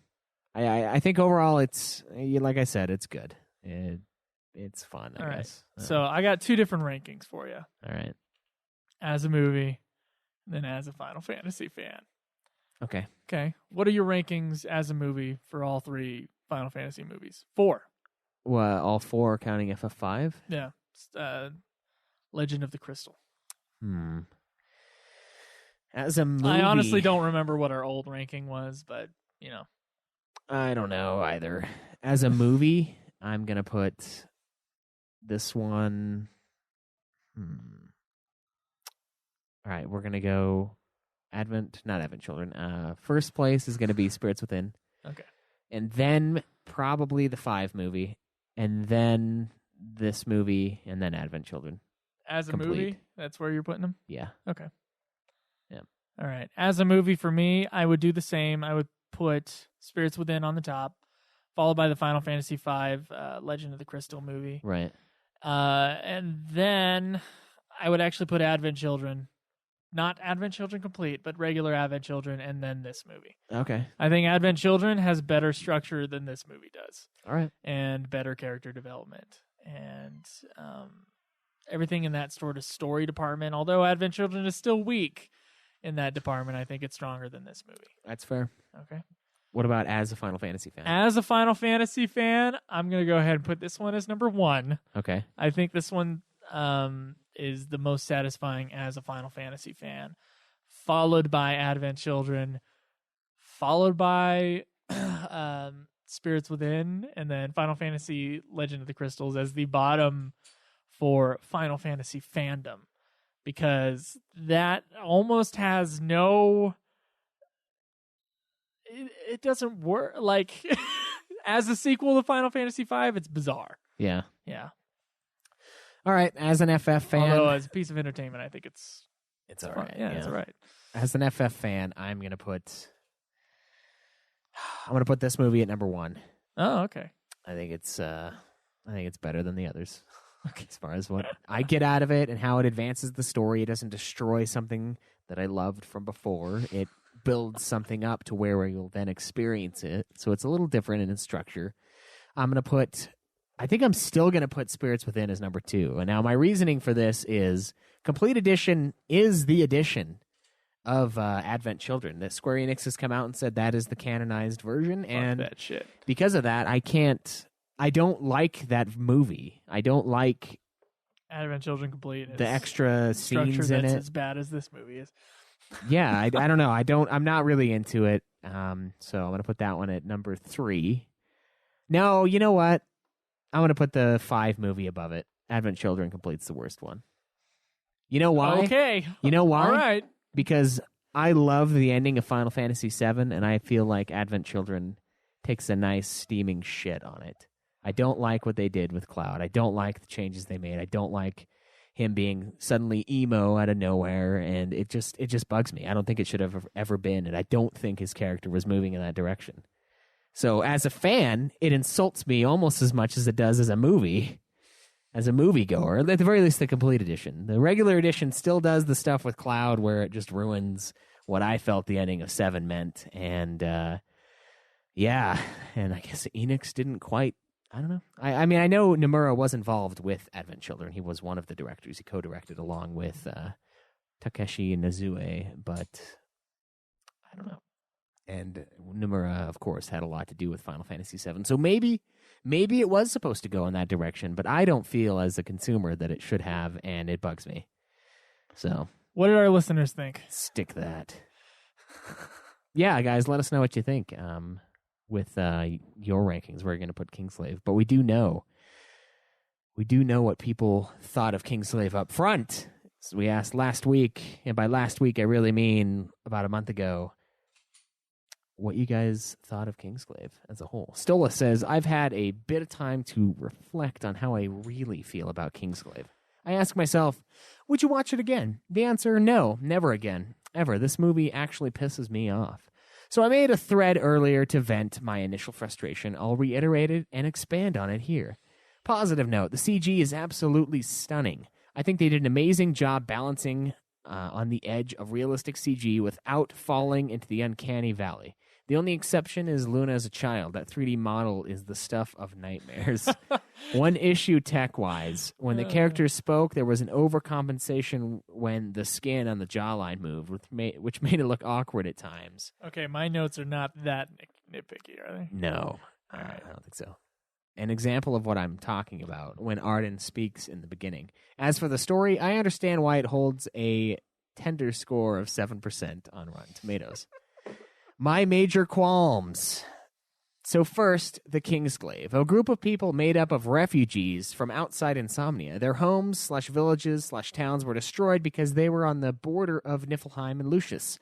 Niflheim wants to conquer Insomnia, which I assume is in between the refugees' homes and Niflheim.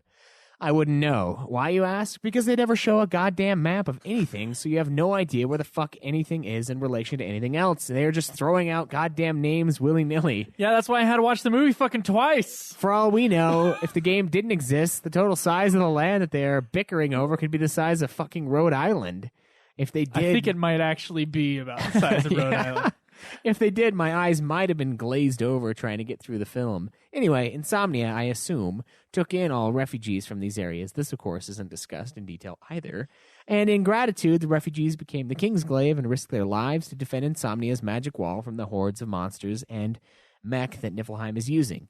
Yet despite getting slaughtered and dealing with an onslaught outside the wall, the citizens of Insomnia don't like them. For what reasons? Just a blind hatred.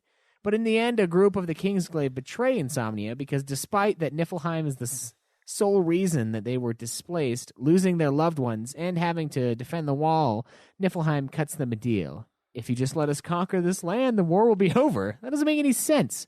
That is a great point. And why is Lunafreya's brother such a cock? He's just a fucking asshole. He's siding with the people that killed his fucking mom. He knows that. He knows. And he blames King Regis. What? Was he dropped? I mean, seriously, what the hell is his problem? I forgot to mention something. In the context of this movie, and this is once again one of those things where it's like, I wasn't looking up any information before I watched this movie. The way that they set up the relationship of the families, it's almost as if King Regis had his family, and then there was a part where he's fleeing with Noctis and with Lunafreya, and then Lunafreya falls behind, right? Yeah. I thought that Noctis and Lunafreya were brother and sister, and I had to have you clarify that they weren't. Yeah. So when we watched the movie the first time, now fuck you guys, because I know you guys already knew this shit, and I'm trying not to look up anything for this movie. So and to me, in the context of the movie, as I watched it the second time, I was like, yeah, I could have gotten that mixed up because they didn't say they weren't. They didn't say they were like two different families. It almost looked like they were like one family. I mean, they're so familial, like there's some relation there. Like they have love for each other or something. And of course, the beginning scene. So when the bad guy or when the evil emperor is like, they must marry. And you're like, fucking sick ass. We got the look from King Regis, and he's like, no. Yeah. But really, it was a look that was saying, oh, she's still alive. But for me, I read it as, disgusting. Come on. They're related or something like that. And or like they were cousins. I had no idea because the movie does not fucking and it's spell like, it wow, out. Lena Headey just has to play an incestuous person, doesn't she? No matter what she's in, gotta hit that brother. Hit that brother up. Oh my god! So yeah, I forgot about that. I should have wrote that down. But that was something that made the first viewing of this movie really awkward. Something different. And Schweiss was watching with me the first time, and he corrected me that no, they're not related. Yeah, I know. All right, so he goes on to say Lunafreya. She's the Oracle, which is never really explained in the movie, but is really important in the game. She prays to the gods once in the film, but it doesn't really do anything or show anything significant. Also, I didn't get that. Wherein Gentiana, her attendant, where is she during all of this? Where is Gentiana? Jesus. Based on how she was displayed in that trailer in 2013, you kind of assume she would have a pivotal role, but I guess not. So back to Luna. Why was she brought to Insomnia? Did I miss that part? Wasn't she supposed to be in Altissa to marry Noctis? That was the condition set by Niflheim. So were they like, fuck it, bring her with us for reasons and fuck the whole marriage thing? If they were planning on doing that, they could have Noctis stay in Insomnia and try to assassinate him too so they could end the Lucian line. Or at the very least, Noctis and co. make it back as the invasion was happening. But that's the reason why Square made this movie, was because they couldn't fit this hour to 2 hour of content in the game. Instead, they spent millions of dollars, 3 years of a whole separate production, redesigns, gathering a team of people to work on this pile of nonsensical crap. I feel like Ann Wilkes. Actually, this is how I felt when I wrote it. He has a YouTube link. Fuck it, we'll open it.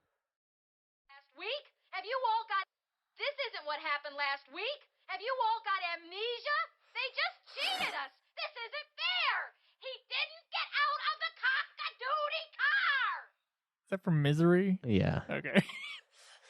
The fact that Niflheim goes full hog in their assault on Insomnia. It wasn't enough to have a horde of machines and mech at your disposal. They also need to have several Godzilla-sized monsters to wreak havoc. Hell yeah. That ties my other point. Ultros and Diamond Weapon are now common enemies. It's weird because they are so iconic, and Ultros... No, man. They have to release the demon. Yeah. It's not a common enemy if they have to say that before they release it. True, yeah. Ultros and the weapons in general have been singular entries in each installment. It's kind of like when you use too many spices. It's overkill. Libertas, his general existence bothers me. So I generally felt like I was being force-fed information the whole time, and a lot of it was really hard to swallow. The storytelling was really bad. There was no attachment to any characters, and there were so many, why is this character doing that moments. Overall, because the way this turned out, I really didn't think this was necessary. Yeah, it was beautiful visually, and if this is made to showcase Square's graphical capabilities, they succeeded, but they already showed us their abilities with Angi's Prophecy Tech demo. So again, this seemed pointless. With the money and time that went into, they even had to go back and redesign, remodel, retexture, add new dynamics to a slew of characters just for this movie. They could have instead invested making the September 30th launch date, or even having FF15 done earlier. Bam. All right, so Holy shit. we got one from Shinru here, and he starts out real great. Sometimes I feel like I'm too much of an FF fan, so I'm super biased and I can only nitpick, but overall, I loved the movie. Watched it about 5 times so far. I think it's the best FF movie or piece of FF media by far. Over all the TV series or movies, this is the best one, okay? Honestly, I watch a lot of movies, and Kingsglaive, for a non-FF fan, should be at least a 6 out of 10 rating. Simply because That's high praise, Shinru. It's an around average action fantasy flick that would get a 5.9 on IMDb or something. But as an I FF don't fan, think so. yeah, I don't think so I don't either. think so. But as an FF fan, like myself, it's a 9 out of 10. I think it's a nonsensical. As a movie, I think it's completely nonsensical. It's a mess. As a movie by itself, Shinru, you can't even say that because you've been so involved with the information I don't know, coming man. out of 15. Like, that's... I don't know. I don't know if I agree with you, Shinru. Oh, I definitely okay. don't. All right. All right, I felt the music was amazing. The CG visuals and graphics are the best ever seen in an animated film to date, and at times I felt like I was watching real people. Voice acting was great. Sure, there was that one voice actor that people criticized, but overall, the majority of voice acting in this film was amazing. And when Lena Headey, Sean Bean, or Aaron Paul talked, they just filled their roles perfectly. The villain Arden's voice actor did a great job voicing the character, and I got so mad I can't wait to fight him in FF15 along with all the other bad guys. The action scenes. Oh man, the action scenes are some of the best I've seen in animated films. So fluid and fast-paced, it just keeps building up until the grand finale. How can you not enjoy the amazing fight with all the gods fighting alongside the heroes destroying what seemed to be weapons from FF7? I got so into it, LOL. It was so badass. Then the movie throws in lots of information and stuff that you understand better the more you rewatch it. Not to mention that it's full of Easter eggs and stuff like that. The arcade has classic Square titles from the 80s, mentioning FF enemies as named food items on a menu. Cell phone ring is the one from Advent Children. Supposedly one of the background characters were developers of the game hidden into the film. Ultros, FF7 weapons, etc. Then there's the lore and fantasy stuff. It teased you just enough to get you hyped for the full game. All the stuff about the ring reminded me of Lord of the Rings. These gods showing up that are neutral, it seems, and don't care about anyone but their kingdom or something like that. How magic is used, really enjoyed that stuff. I loved it. But I can fully understand why others might hate it, and that's perfectly fine. I'm just happy there is finally an FF film that I can love more than Advent Children. Sephiroth and Cloud fight scene for life. For anyone who's worried about story parts, watch it again. Stuff I missed was actually explained in certain parts of the film that I missed on my first watch. Also, I believe that FF15 will most likely fill in any blanks of the story so we get the full picture. Kingsglaive was a delicious tease of the full steak that will be FF15. Okay, I got a problem with this. Thank you for your reviews, guys. Yes. We got a couple more that we'll get to. Stola says, Jesus, Shinru in the chat. He's taking over the show. No, it's great. Yeah, go for it. I mean, not really, but, well, go for it in this context, I not gave in him the our take lips over and the password. take over the show. Yeah. You mean he didn't just figure it out because it's easy? I can watch. Okay, I watched Saturday Night Fever the other night, and first off, I had never seen it before. I just heard it was a classic movie. I was like, God, it's a fucking disco movie. God damn it. And then I watched it, and it was fucking amazing, first off. But here's the thing. I could tell you that plot, and I could tell you it just fine. Having seen the movie twice, once. Yeah. This movie I had to watch twice. I was paying very close attention the first time I watched it, and the second time I had to take notes. and there are still problems with this movie. Yeah. As far as just the storytelling. So, look, I don't have a problem with, like, there's complicated stories, but they need to be emotionally simple. Yeah, You no, know? like watching Apocalypse Now, that's like crazy. If you start nodding off at any point during Apocalypse Now, you'll wake up and be like, what in the fuck? You see Like, that what? anyway. What is happening? You know what I mean, though? Like, Sure. it just gets so nuts by the end, and it just becomes a Sure. psychological fuck fest. And I don't know. I don't know where I was going with that, but This movie, it's about clarity, and this movie has no clarity. yeah, It doesn't understand how to talk to an audience or how to get an audience involved in a story, or at least to understand the story. Yeah. So I don't know about that whole it's going to get a 6 on IMDb. I assure you it probably doesn't right now have a 6 on IMDb. I would be very surprised if it has more than 100 ratings that it has over a 6 user score on IMDb. I think it's a super convoluted film, and it's not as I watched it the second time, it is not that complex, but the way they like made the story, it made it so that it was. It's got a 7 out of 10. Oh, it's got a 7. How many ratings does it have? 8,119. That is higher. That is way higher than I thought. Yeah. I'm surprised. There are some movies that deserve higher than that. They don't. Yeah. Well, see That's what, all right. See You what can't- happens in a year from now. Yeah. Who But- knows? I have a feeling those are mostly Final Fantasy fans. Probably, yeah. I feel like that's who's going to go rate this thing, because that's who watched it.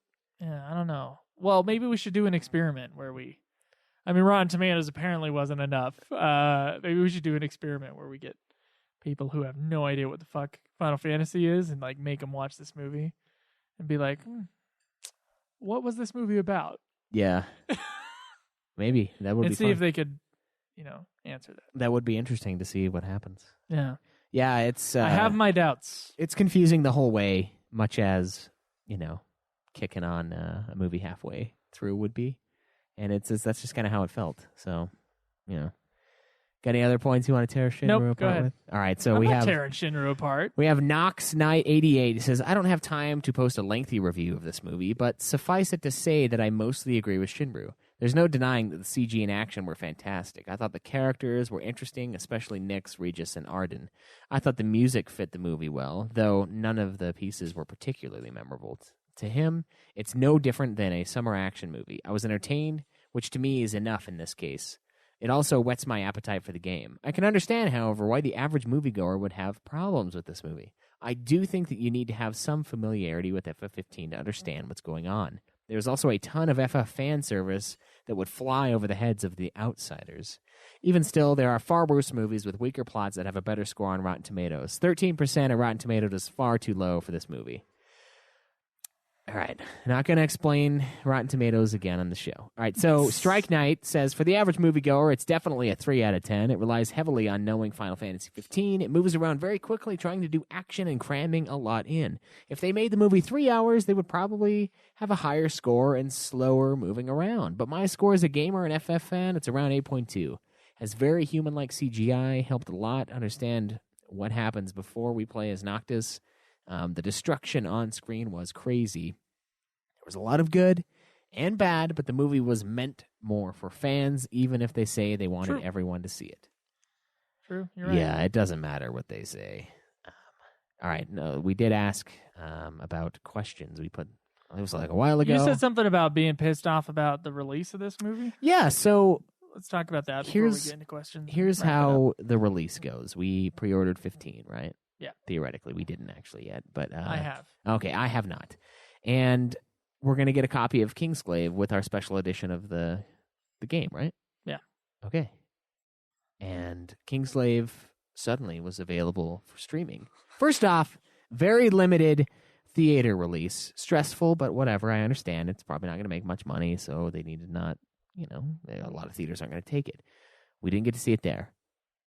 Then the movie comes out on PlayStation, and you can buy it for $15, but you can't rent it. Okay, so I bought the movie. I bought it on PlayStation Network for $15.99. Complete bullshit, right? And then now Now we can rent it. We can now rent the movie, right? It's like $6 though to rent it. It's a And then we're $6 gonna get a rental. copy of the game, and we're gonna get a copy of the movie with the game. Like, what horse shit? What kind of fucking? Did they have no idea what was going on at the time? They have no fucking clue. Like, 15 was supposed to come out on September 30th. It didn't. Okay, my copy of Kingsglaive didn't come to me in September 30th like it fucking should have. Right. So instead, they're like, okay, we're still gonna release Kingsglaive. You can buy it for $16. Like, oh, so I can buy it, but I can't fucking rent it for one day? One cocksucking day to watch this fucking movie? I have to buy it, and then I get it again? Like, what the fuck? And if I wouldn't have bought it, I'd be waiting until November fucking 30th to watch this thing. Like, what the hell, man? What is their fucking problem? Like, and then you tell me that you could have rented it for $6. I'm like, fuck that. I would have done that. I would have rented it because I'm going to get a physical copy of this fucking thing, and I'm going to have it on the PlayStation. I didn't try it on the PlayStation. I don't know what the rental I tried it on Amazon at the time, and it wasn't available. Oh, okay. Yeah, I was like, what the fuck, man? I want to watch this. I don't want to buy it twice. So it's just a fuck fest when it comes to the release of this movie, this game, and it just bugs me. All right. I hate the fact that they wouldn't let me rent it in the beginning. They're like, oh no, you can buy it. You can help fund the fucking movie again. Not pleased with the fact that I'm going to have 2 copies of Kingsglaive. Well, and one's a digital, one's a... Yeah. Well, it might be physical, it might be digital. Yeah, if it's fucking digital in the game, I'm going to lose it, man. If they give me a fucking code, a product code, I am going to lose my shit at Square Enix. I would agree. And they're going to hate us for it. Cease and desist will come our way. Oh, no. Don't say those things. You're going to jinx it. We'll just call it UFF. All right, so we got some questions. All right, so Shinra says, did you watch the after credits scene? Yes, we Yes. did. Did we catch any Easter eggs in the movie? Sure. I think so. Thoughts on Ultros? Completely unnecessary. Cool to see him. I thought the part where the guy gets like grabbed from behind by the giant squid, which by the way comes out of nowhere. Like there's no like, oh, there might be a giant squid on this Yeah. ship. It's just suddenly Nix is like, oh shit, there's something that's gonna happen in the next 5 seconds because I get a bad feeling. Yeah. And then suddenly, like, this giant squid hand comes behind this other Kingsglaive dude and just, like, rips him away and then, like, bangs him up and down the, Yeah. And then it throws the another hallway. guy and it just like shatters on the wall. That was Yeah. awesome. Yeah, Ultros was cool. In, like, It's- a corny monster movie kind of way. It Yeah. was awesome. Yeah, but like you said, nothing to really take seriously. What do you think about the FF7 looking weapons? I thought those were really cool. Yeah, those were cool. Did you catch the Bank of Spear logos? There are some references to other FF games too. I didn't see those. Didn't see that either. I didn't watch it 5 times. I'm sorry, Shinra. Was Sean Bean great or was Sean Bean great? He was so humble at the premiere and kind of nervous. The FF fans loved him. Yeah, he was good. It's good stuff. Did you catch the Knights of the Round mention in the movie credits? Knights of the Round mentioned in the movie credits. No, I didn't see I didn't that. read the movie credits. The whole 15 has seemed Knights of the Round-esque anyway, with his swords, like him stopping the swords midair, and I don't know. Huh. I know that's... I don't know. I didn't catch it. Okay, how about that? What was the part of the film that made you go, okay, no matter what anyone says, I think this part is awesome? There was a part where the two guys were fighting, Nyx and Glaucoma, and there was a part where they were fighting and the two monsters were fighting behind them. There was like one shot where they were both in the frame and it Yeah. was like slow motion. It was fucking awesome. Yeah, that was probably my favorite scene too. It was good. Let's see, which action scene was your favorite? Same answer. Thoughts on the gods? I thought it was cool. They're kind of dicks. I'm excited to see more of that in FF15. Yeah, I know what like that's all about. I like the lore that we're getting teased with Yeah. so far. Were the villains good at making you hate them? No, I didn't really hate Colonel Not really. Sanders. I didn't even hate. Yeah, Colonel Sanders. I just kind of felt like, oh, this is the bad empire, and thus these are bad people. Yeah. It was kind of simplistic in that way. I feel like they're going to try to go even more Game of Thrones-esque, where Well, I it's hope not they do. good and bad. It's just two people fighting. And sure, the Niflheim is a little more evil, but they're still human. Hopefully they do good storytelling is what I'm saying, I guess. Oh, okay. And not just, oh, this guy is bad. Guy are bad. Kefka is just completely insane. Great villain, but very two-dimensional in that way. And I I think they did a good job making me dislike the one guy, the dude with the hat and the wing, because he looks like a fucking idiot, but that's just something that auto happens. Thoughts on the ring? Ring is also cool. I think it's cool. Good idea. The ring is, they took a line out of Star Wars and a scene from Lord of the Rings. Yeah, good times. We're moving from Star Wars to Lord of the Rings. That's good. Yeah. That's good. It's good stuff to Times rip off. are changing. There is a question I would like to ask, but it might spoil other games that you have not played yet, but they are alluded to this film. It's very surprising and I have high hopes. So he didn't ask the question. Okay. All right, so Nox says, I think Shinru technically asked this, but I was curious if you liked or didn't like the references to old games. Specifically, what did you think of Ultros and Diamond Weapon playing large parts in the movie? I thought Diamond Weapon as like a giant battle robot, because I think Diamond Weapon is like a living thing in 7. Am I? Yeah, it's kind of that way. It's kind of that way. But in this, it's part of their like gigantic robot mech army or whatever. I mean, the thing it's sweet. The weapons in 7 are sort of living creatures, but they are very single-minded in that way. Like you just have to destroy them. They're just meant to protect the planet. So they are sort of organic, but they have like a sort of hive mind with one objective in mind and stopping destruction on a wide scale. So it is a contrast and a compare, I guess. I thought they were cool as well. He was cool. Cerberus was really cool when he showed up. Oh, in yeah. the movie. Yeah, that was awesome. Yeah. For him, he didn't really care. He really enjoyed it. Additionally, Ultros was hardly himself in the movie. He was just a monster in there. In FF6, he spoke and had more character. Regardless, it didn't really bother me. Others were really bothered by it, though, so I figured I'd ask. Yeah, it doesn't bug me. I wasn't bothered. I don't think it's necessary, but it's not something that I'm going to be like... Look, the Final Fantasy series, if you've gone through the whole series, they reuse stuff, and they just kind of like... they put a new skin on it, or they take the old skin and they put it on a new creature or something like that. It doesn't always have to be the same thing. Just because a thing that looks like Ultros was in the movie, and of course we're going to call it Ultros because it looks like Ultros, it doesn't mean that it has to be the Ultros character from FF6. Yeah. Oh, that's right. Strike Knight. Knights of the Round is the old wall. Yeah, the king things. That's the Knights of the Round, the statues. Oh. Yeah, that's what I was trying to get at. Okay. That wasn't clear for me. Yeah. Yeah, okay. But, all right, so we did have another thread that was Kingsglaive spoilers, but so we do have a little review in here, at least one so far. Will said he enjoyed it overall. He's glad we got the movie, but agreed. The motives of the traitors and Luna's brother really didn't make any sense to me. The whole deal with that rebel group as well inside Insomnia, the one that Libertus joined, seemed pretty weak. Definitely. Yep, I agree. All right, well, thank you guys for your correspondence. Thank you for listening to this episode of Ultima Final Fantasy.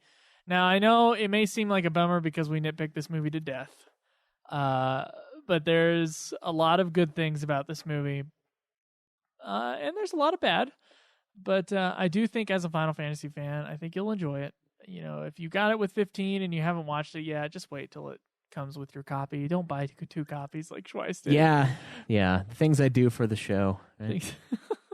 But you know, otherwise it was a lot of fun. And remember, I don't think I'm going to watch it again except for a commentary later on. Remember, it is the best Final Fantasy movie from a fan standpoint. Okay. Remember that, and don't hate us for what we've said about the movie today. Advent Children, I feel like we've gotten like flack for, and people just don't like it.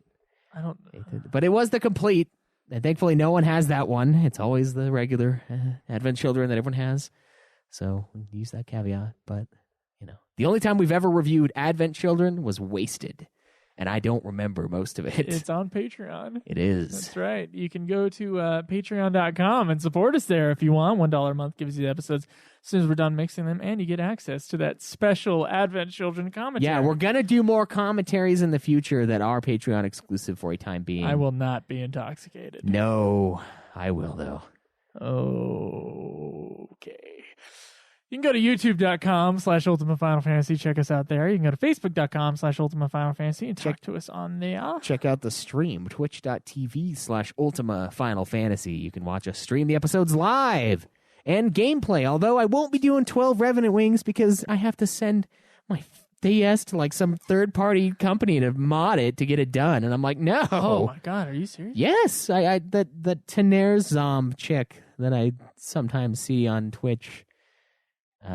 Yeah, she told me that's what I had to do. I was like, how the fuck are you streaming your DS? And she's like, oh, I sent it off to this place and they modded it. And I'm like, fuck that. You did that? You did that with your console? Are you serious? So that's not going to happen. But the next game, Final Fantasy XV, I will be streaming. So check that out at twitch.tv/Ultima Final Fantasy. And, you know, you can tweet me at Joseph DeGollier. Tweet me at UFF Podcast. And also, guys, Christmas is coming up. If you guys order a bunch of stuff on Amazon, please do it through our link. It helps us out a lot. I checked it, and it's been pretty substantial for the last year. And we're trying to get our poor asses out to KupoCon, and that's the easiest way to help us out. It doesn't cost you anything if you buy your stuff through our Amazon link. It will give us a small percentage, and we will be eternally grateful. Yes. Yes, helps us go to these awesome fan events. And that Amazon link can be found at ultimafinalfantasy.com, where you can also find our forums. Yes, everything else. All right, Schweiss. Next week, you know, we'll probably talk about the FF11 add-ons. Thank you guys for listening to this episode. Yes. Also, real quick, we're going to do that farewell to Final Fantasy XI. So, guys, we're going to be reaching out to you, but if you want to leave us a voicemail, our number is 385-204-3921. Let us know what you thought of 11. Tell us about your experience with it. It's a huge, long-running title that just barely finished its last expansion, so I'm sure a ton of you have had at least some semblance of an experience with this game, and we want to hear it. Yes. We'll do a farewell episode for that in the next few weeks. All right. We'll see you guys next week. Enjoy the grind. This has been another production of Ultima Final Fantasy, the Ultimate Final Fantasy Podcast. The show was produced by Joseph DeGollier and Caleb Schweiss, with music and editing by Joseph DeGollier, parodies and clips from their respective authors, of course. You can get all of our episodes as well as our Let's Plays at ultimafinalfantasy.com. You can also contact us on Twitter at UFF Podcast, as well as our contact page on our website. Be sure to subscribe and review our podcast. Your reviews may get read on the show, and look forward to the next episode of Ultima Final Fantasy, the Ultimate Final Fantasy Podcast.